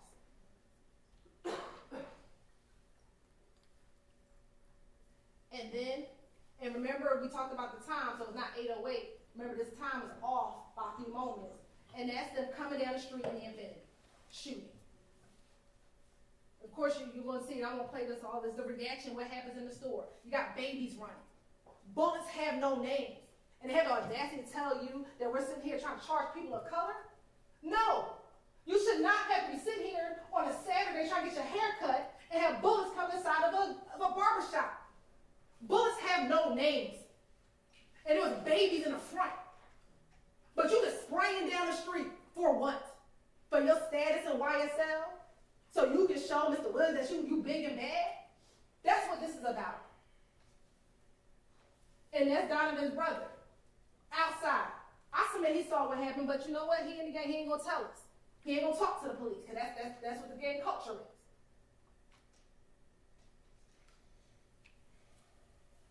So this is the Texaco. That's Northside Drive. And here are two streets. This one is a one-way street, but they don't follow the law, so I submit that they went up the one-way street. And it's another street. They could have went up either, I submit to you they went up the one-way street because again, they don't follow the law. So when they turn to right, they switch cars behind here. They switch behind here. It takes no time to drive up the wrong-way street, drive back down, and come back down and do their shit. That's where they switch the cars at. They both, I guess we had Aaron to show you that. And this is where he talks about it. I'm not going to play it for you, but that's what he said. And let me tell you something. This is how you know they switched cars. We told you he came in the Infinity with Javor's Bradford, right? This is Javor's Bradford phone records. After the murder, this is him between 6:36 and 7:19. You see the